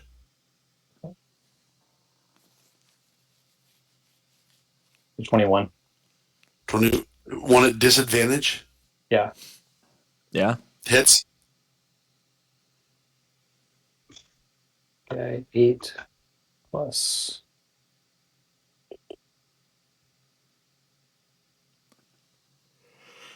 Uh, 13. Okay. You Yeah. take And 2. Yeah. With a hand crossbow, I think I can attack twice with it, and then at 5th level, I got extra attack. Yeah, go for Does it. that mean I can attack 4 times total? No, Or 3 just- total. No, 3. 3 total. Okay. Then I will try to do the same thing. Yeah, go for it. Disadvantage. Then crossbow. These rolls are crazy. Shit, Okay, they are. 13. Does 13 hit? There we go. 13. What about Under- with bless? I'm not going to tell you anything. You can choose to roll your bless if you like. What does bless add? A It's add a D4. D4. So you, I will tell you that Terhold is a high level priest that has equipment that would level with him. I'm gonna do it. I'm doing it. Go for it. Roll your d4. It was +4. A 17 does not hit Terhold. It's good to know. Okay. Cool. All right, you guys watch as freaking Glyph walks up and just cranks up, just sticks in the shoulder of the cleric, and the cleric turned around somewhat stunned. And Tyler, you're up. All right. I'm going to. Let me double check where I'm placing. Yep. Okay. So I will use my movement and my bonus action, which is a cunning action as a rogue, to dash. So I get 60 feet, and then I will use my actual action to take a short bow attack on Brace Go for it. Hollow, and that Yep. will be an 18. I'll go ahead and roll bless, because why not? That will be a dirty 20 to hit. Dirty 20 hits. Awesome. And that will be 5 points of damage. 5 points more damage as Terrell takes another shot. And he has been hit 3 times now. Alrighty. He's not looking very damaged yet, which probably doesn't surprise you guys. His Nice. Good evening, father. It is time to pay penance for your sins. you notice the old woman now. She kind of turns around and unfurls the cloak, and you notice that she's not a woman at all. Rather, she is an angel of the Gold Knight, one of the angels that is a guardian of. And she Guardian of unfurls. She's a guardian of humans. The Gold Knight is the So there's the defenders, which are the herons, which are the Gold Knight, and then there's the last one, which I'm currently forgetting, which protects the dead. So this is one of the warrior angels that is guarding the archbishop, and she pulls out 2 long swords that she holds in both of her hands, and she flies directly towards Carlos, who has just attacked the bishop. And the angel will swing 2 attacks at Carlos. And here I was working up some sort of line that you were an angel, and you have taken it to the most literal of places. Carlos does an 11 hit. An 11 does not hit. Does a 21 hit. A 21 does hit. I am also human. Are you not supposed to protect me as well? Chatting with the angel as he swings at you.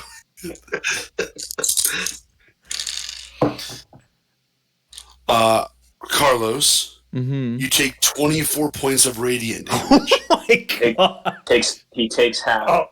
but it's halved because of Connor's, Uh-huh. and you're protected from 8 of it due to Michael's aura. Right. So you take 4 points of damage. Connor, you also take 4 points of damage.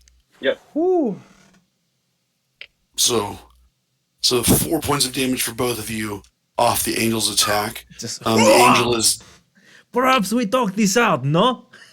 Maybe figure something out here. done. Amon, you're up. Okay. Amon's going to 5, 10, 15, 20, 25, 30, and then dash 5, 10, 15, 25, 20, 25, 30. So I'll dash and I don't think I can do anything with my bonus action right now.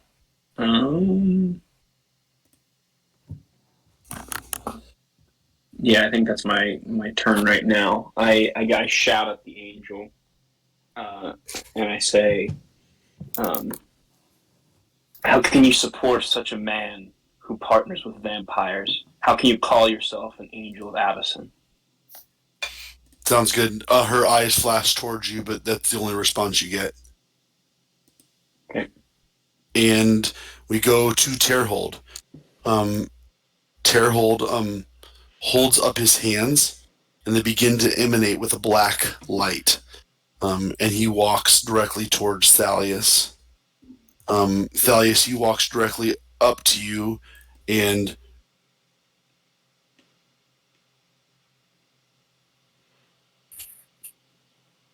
he reaches out to put his hands on you.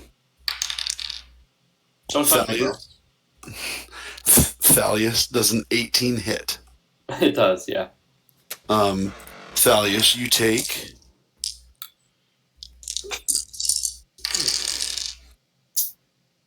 9 points of necrotic damage. Which would only be 1? What? Yep, you take 1 point of necrotic damage. But you do see that whatever damage he did deal, that 1 damage, seems to like regrow the damage that has been done to Terhold. Oh, interesting. So it's like a recovery. Blood suck. It's Zubat. Vampire. Leech life. Zubat has arrived. We go from Terhold to Janik. You're up. Okay, so the dash is considered would be a bonus action. So could I put myself like No. Nope.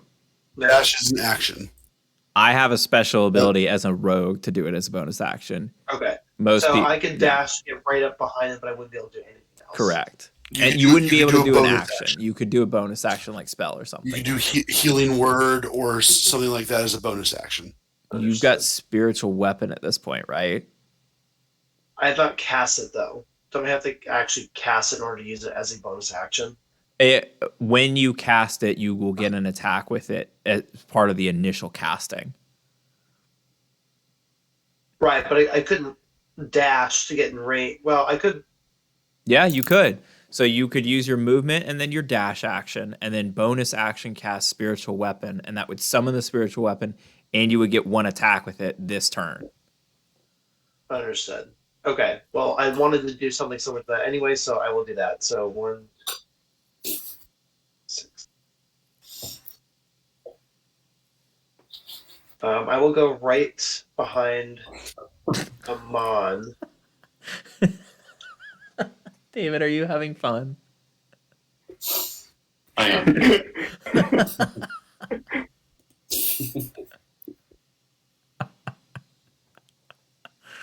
Okay, and then spells.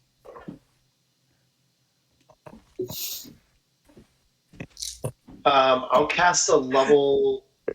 I'll cast a spiritual weapon.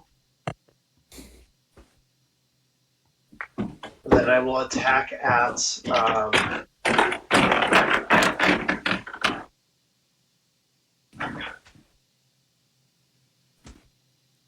attack at Brace Hollow. At Zubat. Sounds good. Sounds good. Alright, so what's that? So a 20 to hit. 20 hits. Nice. Get him. 11 damage. Sounds good. He has taken some more damage. That's what I will say. Yep. Mm-hmm. Cool. We like They it. see this disembodied spiritual axe just floating inches away from the face as it goes, hiya, hiya. Do I need to put an icon on the battlefield for the controlling of the axe? Since it looks like it requires action to move it. I got it. You said an axe. We're attacking Brace Hollow. There's your axe. Neat. Put a yellow glow around it.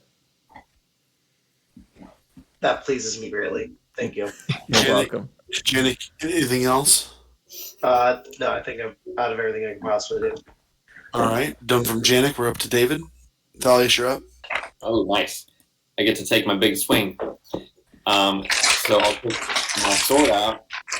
Oh, what is that thing next to me now? That is Janik's spiritual weapon as it's swinging at. Cool. I will go ahead and attack Mr. Bishop. And I I get 2 attacks now. That's cool. Yeah, I'm gonna you use my great sword. get it. First attack. Let me just make sure that I'm not missing any opportunities here. Yeah. All right. So first attack. Not good. A 9. 9 does not hit. Okay. I'll take a second swing. An 8. Holy cow. That does not hit either. Sorry. Cool. Good turn, David. As a bonus action, We always have those turns. Uh-huh. as a bonus action, I will say I'm still gonna get him one of these days. And that's my turn. All right. After Thalius swings and misses, we go to Evan. Glyph, you're up. Okay. Yep.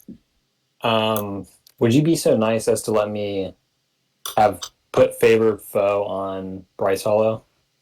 It says when you hit a creature with an attack roll, you can mark them as a favored foe for 1 minute. Sure. Okay, I'll do that. It's just 1d4 when I attack him, but it's a concentration, so I think I have Yeah, to roll to keep it if I get hit. Yeah, you're good. Okay, so I'll move.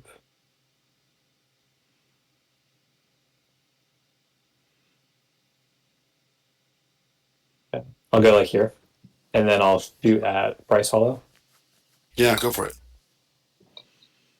No disadvantage this time, right? Yep, that's fine.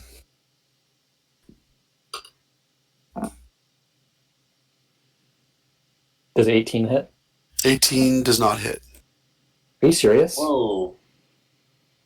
Okay. That means his AC is either 19 or 20. That doesn't hit? Nope. Holy crap. So And I have no he's other a bonuses? boy. Not that I'm aware of. You already used your bless, I believe. I did. Okay, I guess I'll roll to hit Do again. does bless only count once, or is it like a duration thing? I thought it was duration. You might be right. Although I thought it was- actually, It's whenever a target makes an attack roll or saving throw before the spell ends. So okay, hold on, looks but like it may it's be a already- concentration issue. That may be something to worry about with. We'll call it out for one more round. So go ahead and roll your bless D4. Efforting. Oh, I'll take it. 21. 21 hits. 21. 21. Okay. So now I roll to hit. Yep. Okay, 7 plus a d4. Okay. That's 11 plus Hunter's Mark. Math. 16. Math. Quick math. Okay. Okay. That's one, and then I'll try to do it again. Sounds good. Machine gun crossbow just keeps on going. 20. 20 hits. It was not a natural 20, though. It was a dirty 20, right? Yeah. Correct. Okay. 5. And then favored foe only works on the first attack, I believe. Yeah, you're good. All right. 9 on the second hit. Sounds good. Damage. All right, one more. Yep. Just for clarity, 22. Hit. 22 hits. Yep. Tyler. I was going to say, just for clarification, bless is a concentration spell lasting up to 1 minute. So as long as Janik hasn't Right. taken damage to lose that concentration, that is Yep. still in effect, and we just continually can add the D4. Correct. Spiritual And we're- weapon does not have concentration, so that's not been an issue. Sounds good. I'm letting the bless continue through this round, and then we're going to say it expired after the 1 minute. Continue. 9 damage on that third hit. 9 damage takes us to. All right. After now 5 of Glyph's bolts now stick out of Terhole, he is starting to bleed profusely. He's taken some significant damage. We move on from Glyph to Glyph. Move yourself if you'd like. To No, I'm good. Janik. I'm sorry. Not Janik. Carlos. Carlos. Yep, Carlos, you're up. Yep. I will bonus action disengage from the angel. I Sounds shall good. return, sweetheart. And I will do a baseball slide through the legs of Amon to land myself here and Yep. make an attack on Brace Hollow. Yep. And that's prob's not gonna hit, but we'll see. Okay. 19. A 19 does not hit. All right. 20, We know the armor 20's class. So I miss on my attack.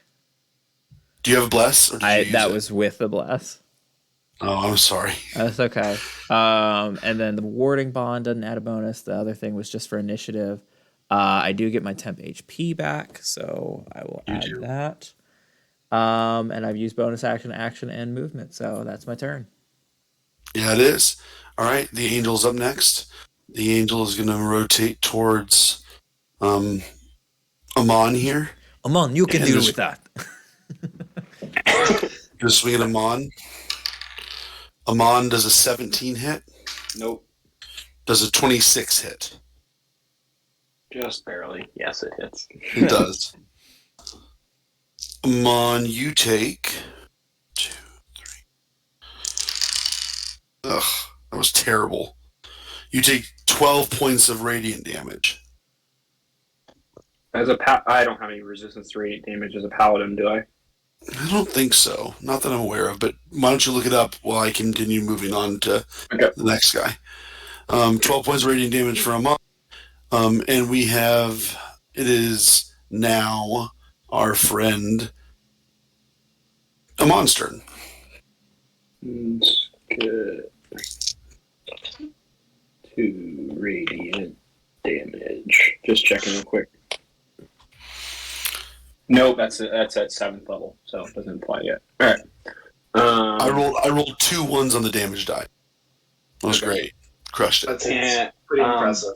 with this angel, can I perceive if the angel is being affected by a similar spell that Ulfragent was affected by? Do you want to use, like, what are you going to use your bonus action for that? Yeah, like a bonus action, like... I'll give you a bonus action. You go ahead and roll a Arcana check. Okay.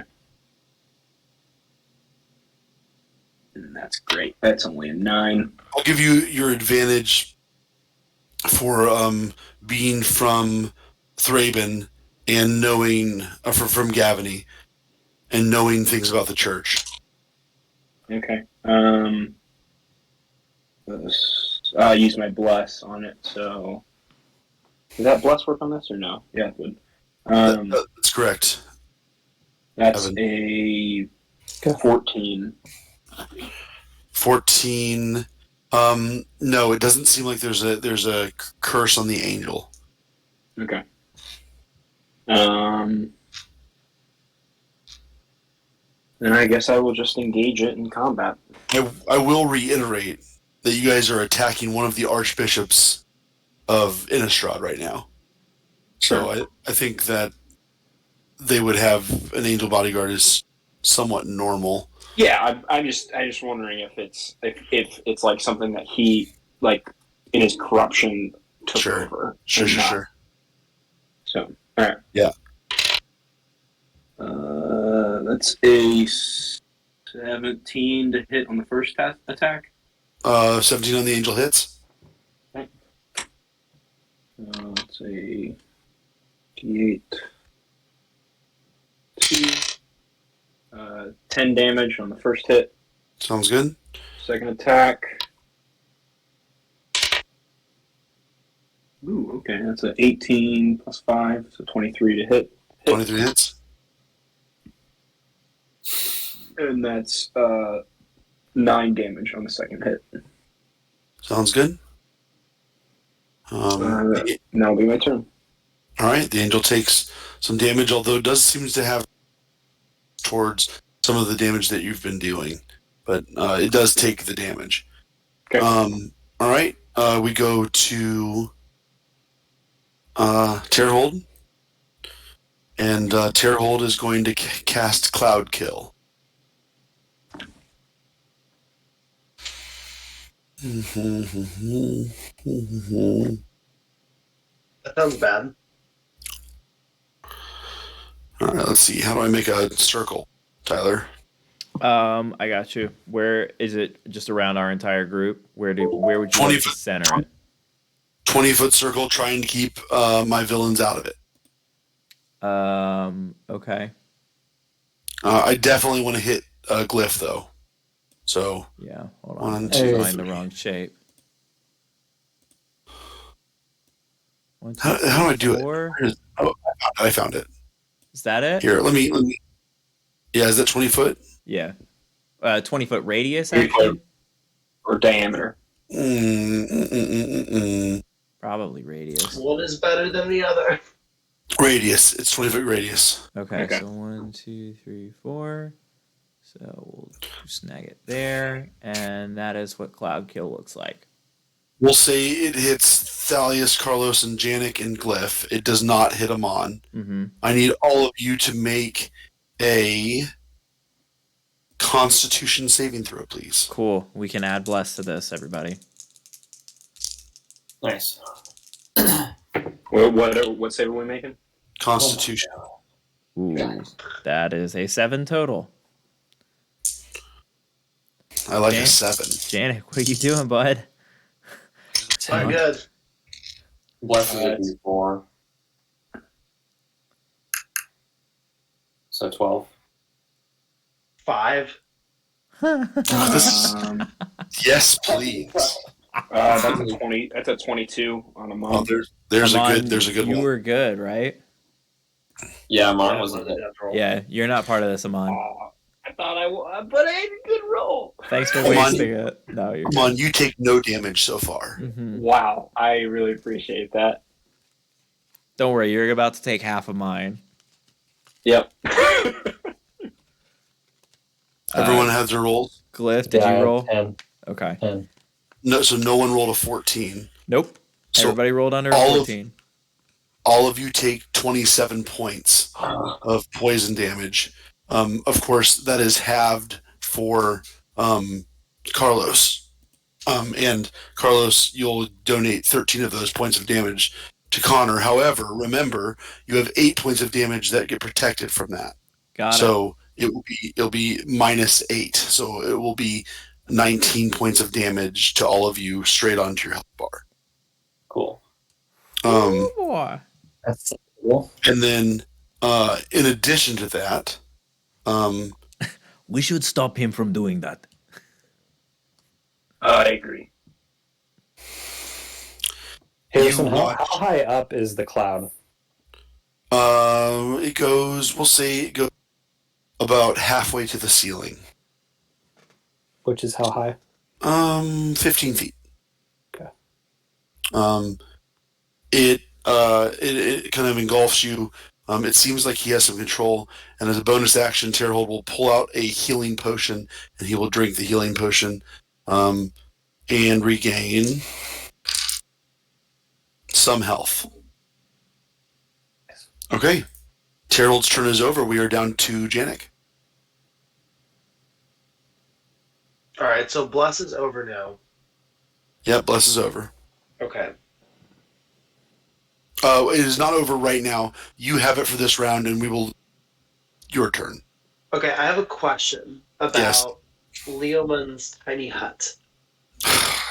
Yes. So I can't heal someone who is outside of the hut, correct? Double checking. 10-foot radius immobile dome of 4 spells.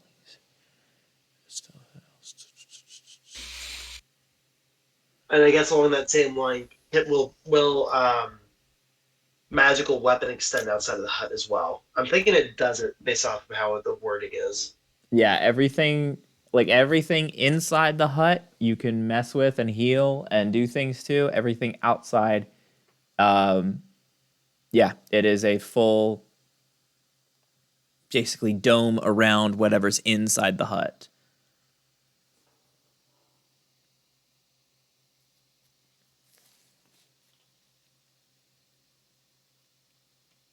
cut building. Yeah.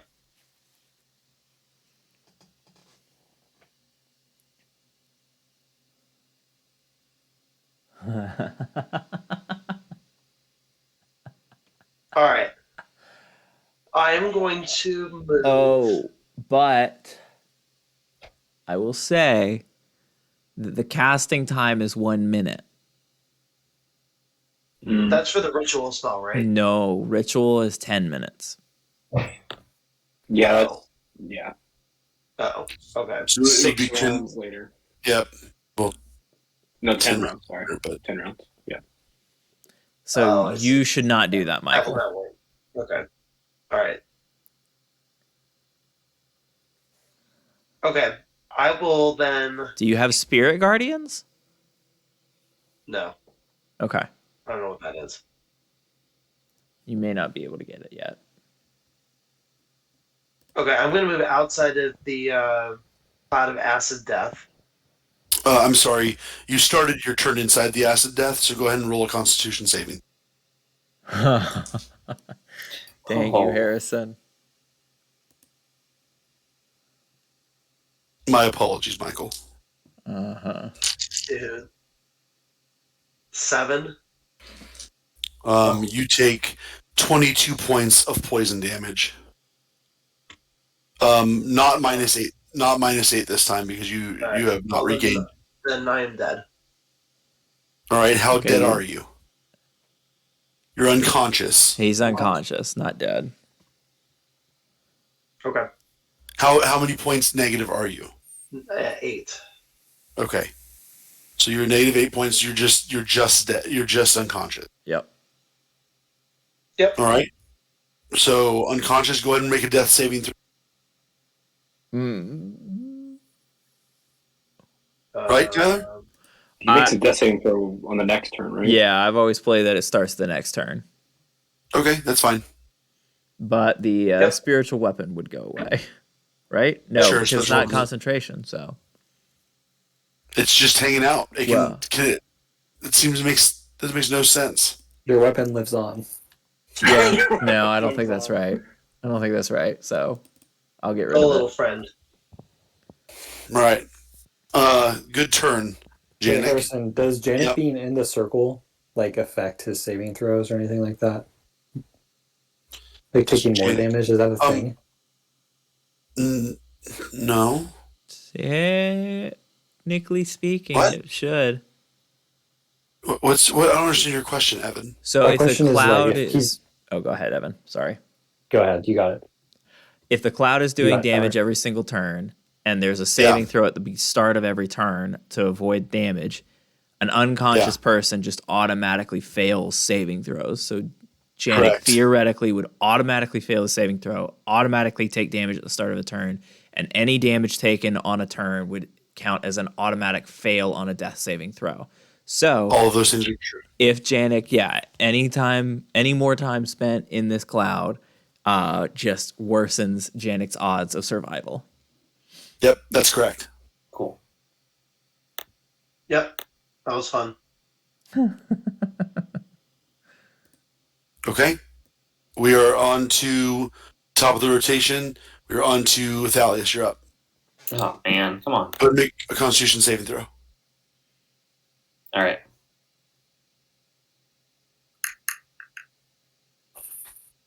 I'm not blessed anymore because my bless is dead. Bless you. My bless is dead. What's up? 16 is my dice. 16 passes. So you only take 11 points minus 8 because you were in the next round of combat. We just went back to the top. But that ends as well because now Janik is down. Yeah. So it's 11. Let me make sure that that's true as well. I believe Yes. that's right. You take 11 points of damage, or 3 if it's, or 3 if Janik's shield is still up. Okay, I'm taking the 11. Sounds good. I'm looking this up. It says if I incapacitate or die, it ends. So, yep. Okay. Yep. I'm still hanging on by a thread. Yep.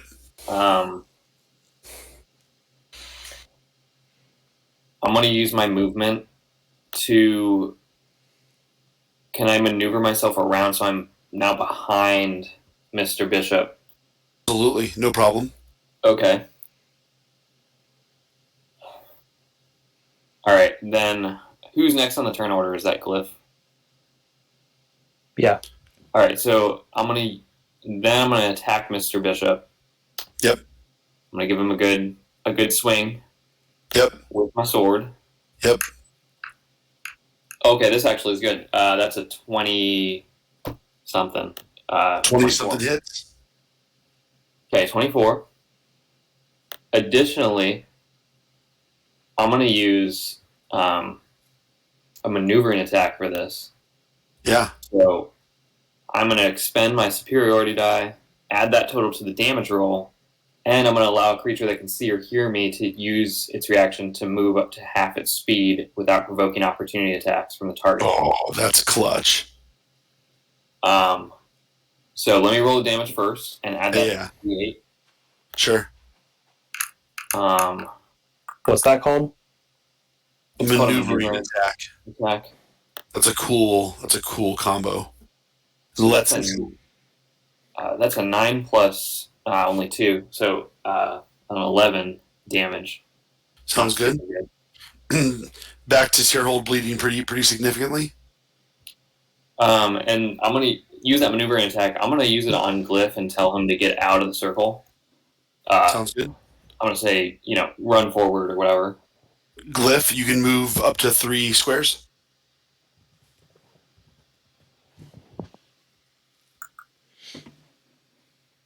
Okay. Nice. Sounds good.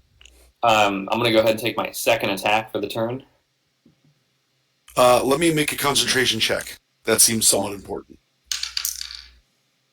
He failed it. The cloud begins to dissipate. Oh, Let's go. cool. So the second attack goes off. I swing again. Yep. It's that's a 12 to hit. 12 does not hit. But Yeah. I'm going to expend another one of my dice to do a precision attack. Yep. So I can add the D8 to the roll and see if I can. It's going to have to be a pretty good roll, but we'll try It's it. gonna have to be an 8, isn't it? It's going to have to be an 8. Oh yeah. Don't do it. Ooh, Don't do can I back out real quick? I haven't rolled. Yeah, we're good. I'm backing out of that. Mm-hmm. Yep. But I'm going to use my bonus action. I will use my bonus action to do my little second wind. I can regain 1d10 plus 5 HP, so I'll do that at the end. All right, awesome. Go for it. Okay. We go on from Thalius to Glyph. Glyph, you start your turn. it. Right, it's clobbering time. It's clobbering time. I will. Start cranking the crank on the crossbow. I'm gonna move away a little bit. He's short, fat man is going to waddle away. Am I 20 feet from him? Sure. You were Maybe that's fine. 25 Okay. feet from him currently. Now you're What about now? All right. Yep. There we go. And now I will shoot him 3 times. Faithful. First one is 15. So Does not doesn't hit. work. And there's no bless. Correct. Or blessing. Okay. Tyler, would you move the cloud of death? You want me to remove it or just move it? Can we remove it? I can remove it. All right. Second one's 19. 19 does not hit. I thought a 19 hit. It does No, not. 20 hits. Oh shoot. Okay, I'll try to hit him for the third So I time. was so mad at you because you walked up to him the first turn and hit him with like a 22, a 23 on disadvantage. I was like, what the heck are you doing? What are you doing? It's garbage. I mean, I missed all 3 attacks. It's about time. My villain was like, just take it in the chest, like before the combat even started. That's All Glyph's right. turn. Sounds good. Glyph, you are done. We go from Glyph to our friend the angel. Angel, nope, I lied. Carlos, you're up. Cool. I'm attacking. Which one? Brace Hollow. Brace Hollow for sure. Yeah, dead. Beach Hollow. That's a 16. Sure, that does not hit. All right.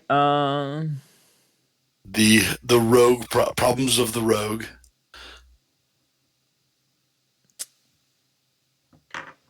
I mean, I guess I'll bonus action disengage and jog Sure. away. Yep. I am regrouping, and then Can you just jam? Can you stabilize? That's I don't think that Again, action, Carlos is going to be very helpful for that. Yeah, and I think it would also be an action. So, that's my turn, Harrison. That was a beautiful turn. Thanks, bud. The angel's turn. The angel's just going to swing twice at Amon. Swing number 1 is a 15 to hit Amon. Yeah. Swing number 2 is an 11 to hit Amon. Miss. Freaking Amon and freaking Angel. All right, Angel will move towards Brace Hall a little bit. No, she'll fly away and disengage. She has the ability to fly and not provoke any opportunity attacks. And she will land on the opposite side here. We'll put her. All right. So she's okay. All right. She's doing a leaping, flying jump that she gets to do for free because she's a level 9 creature. Okay, that's fine. All right, Angel done. We are up to Amon. Okay. Amon is going to.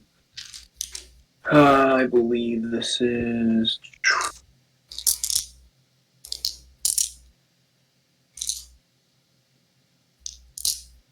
Yeah, I will lay on hands on Janik and heal him 10 hit points. 10 hit points on Janik. Janik, you're back up to 10. Feeling spry, one might say. And then I'm going to, since that was my action, I will bonus action Channel Divinity Champions Challenge. Make a DC 13 Wisdom saving throw or have to fight me. Well, they can't get 30 feet away from me. On Terrorhold or on the Angel? Both. Oh, lovely. All right, well, Terrorhold rolls a 22. I figured. Let's see what the Angel's got, though. I don't think the Angel's is that good. The Angel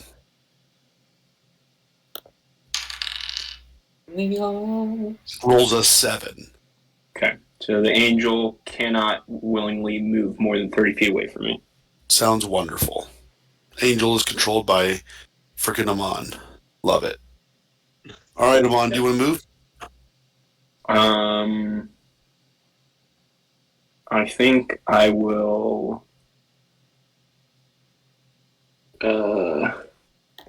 basically just position myself between the Angel and Janik. That's Sounds about good. it. Terrorhold is gonna turn towards Glyph, and he is going to cast Blight.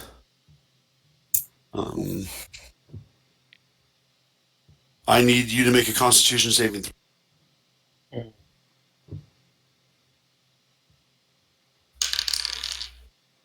13. It's close. Almost. Uh-oh. There's a lot of die. A lot of dice. You take 25 points of. He's down. I don't know what type of it. Let me make sure it's the right one. Necrotic damage. 25. Yeah. You had 25 exactly. Yeah. You take 25 points of necrotic damage.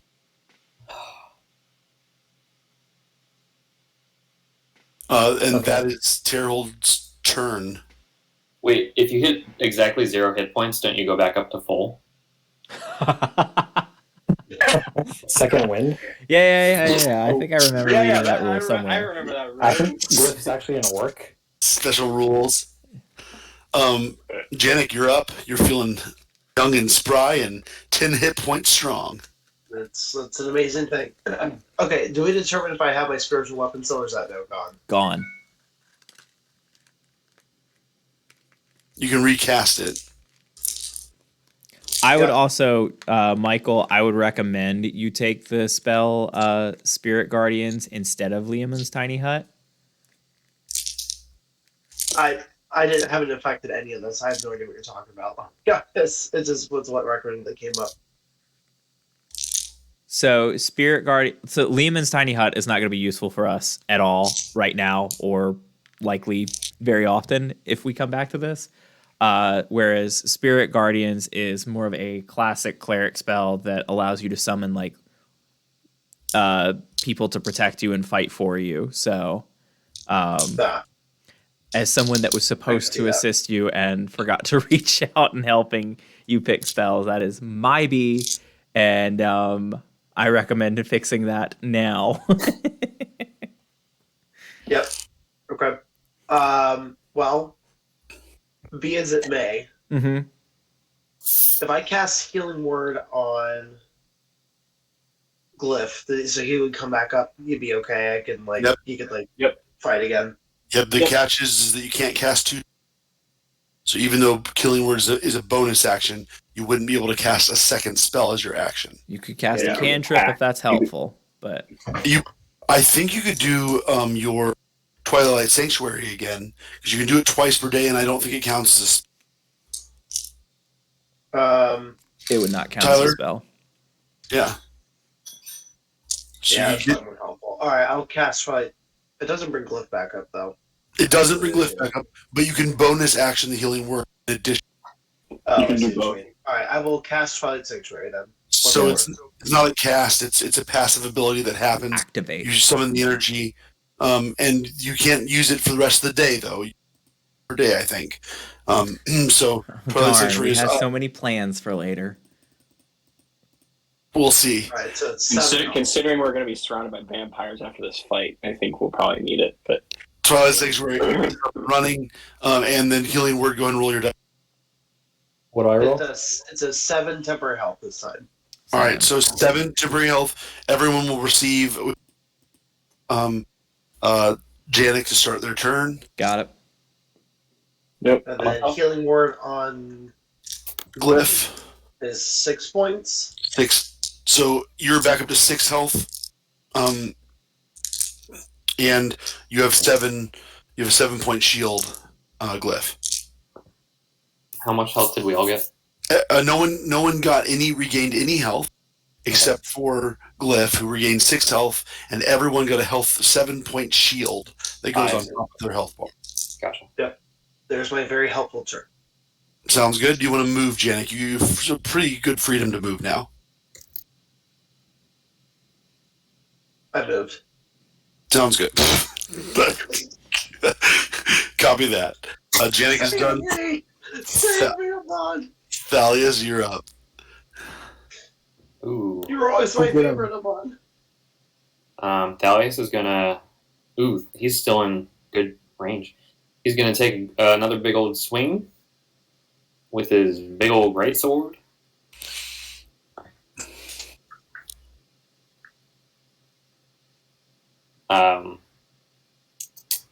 12 does not hit.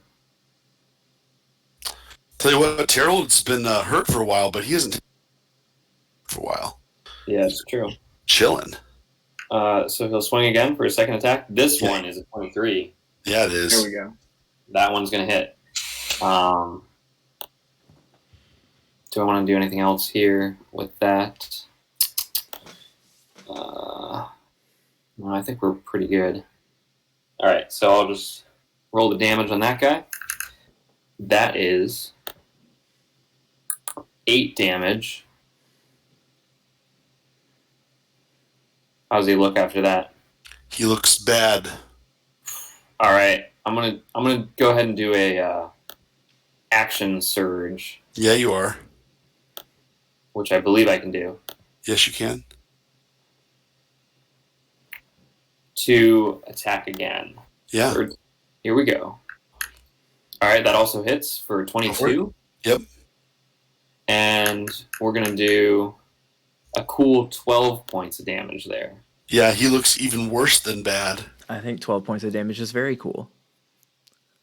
He is not down, but he's worse than bad.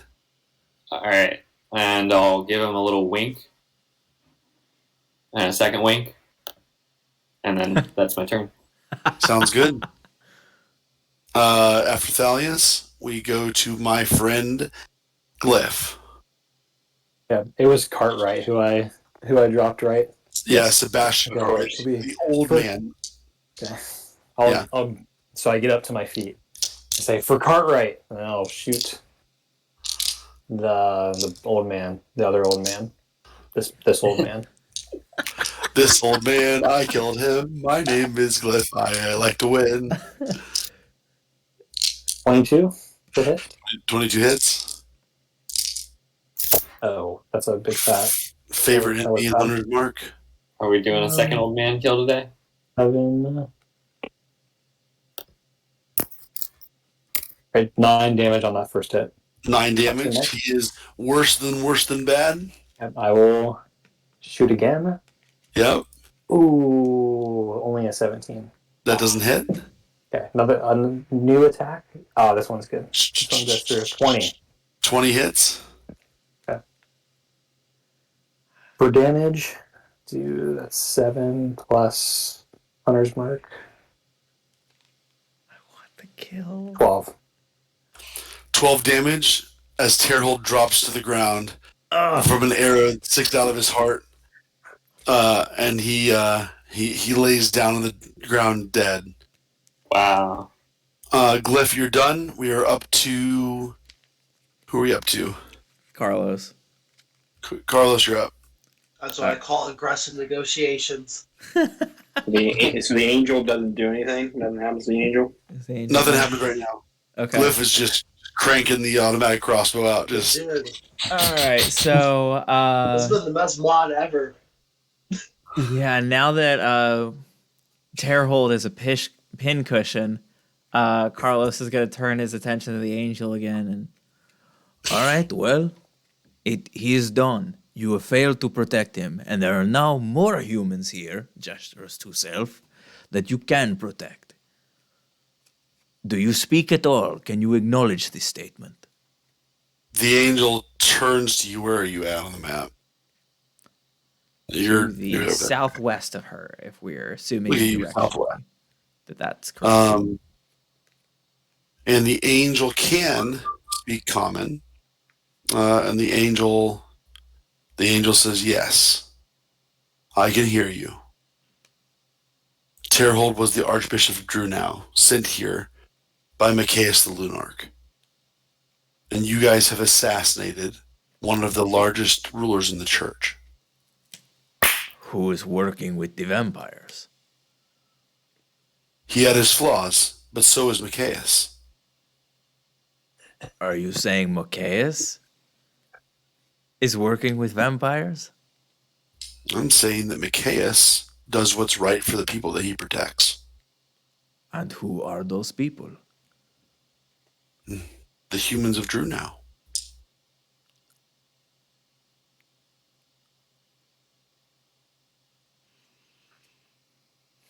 Is this Macias's orders or Avason's orders?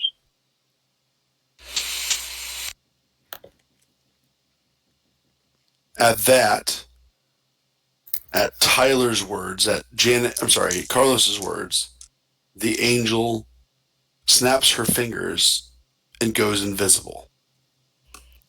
I know how this plays out, so Where is she? We're gonna tackle her. the angel did not disappear, and she will make her movement. And we are down to Connor.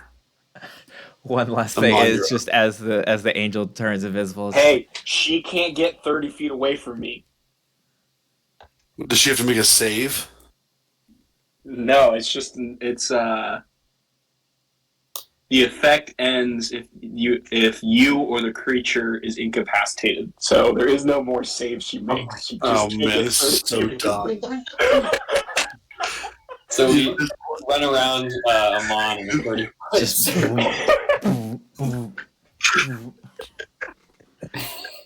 Carlos is just like, oh come on, we were having conversation. Got a little king chomp on you. What are you gonna do, Harrison? Huh? What are you gonna do? Well, you don't know where the angel went, so the oh.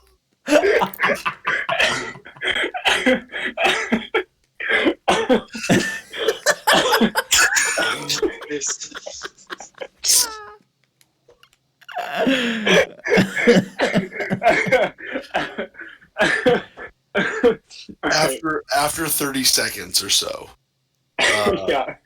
a small bat flies down from the ceiling.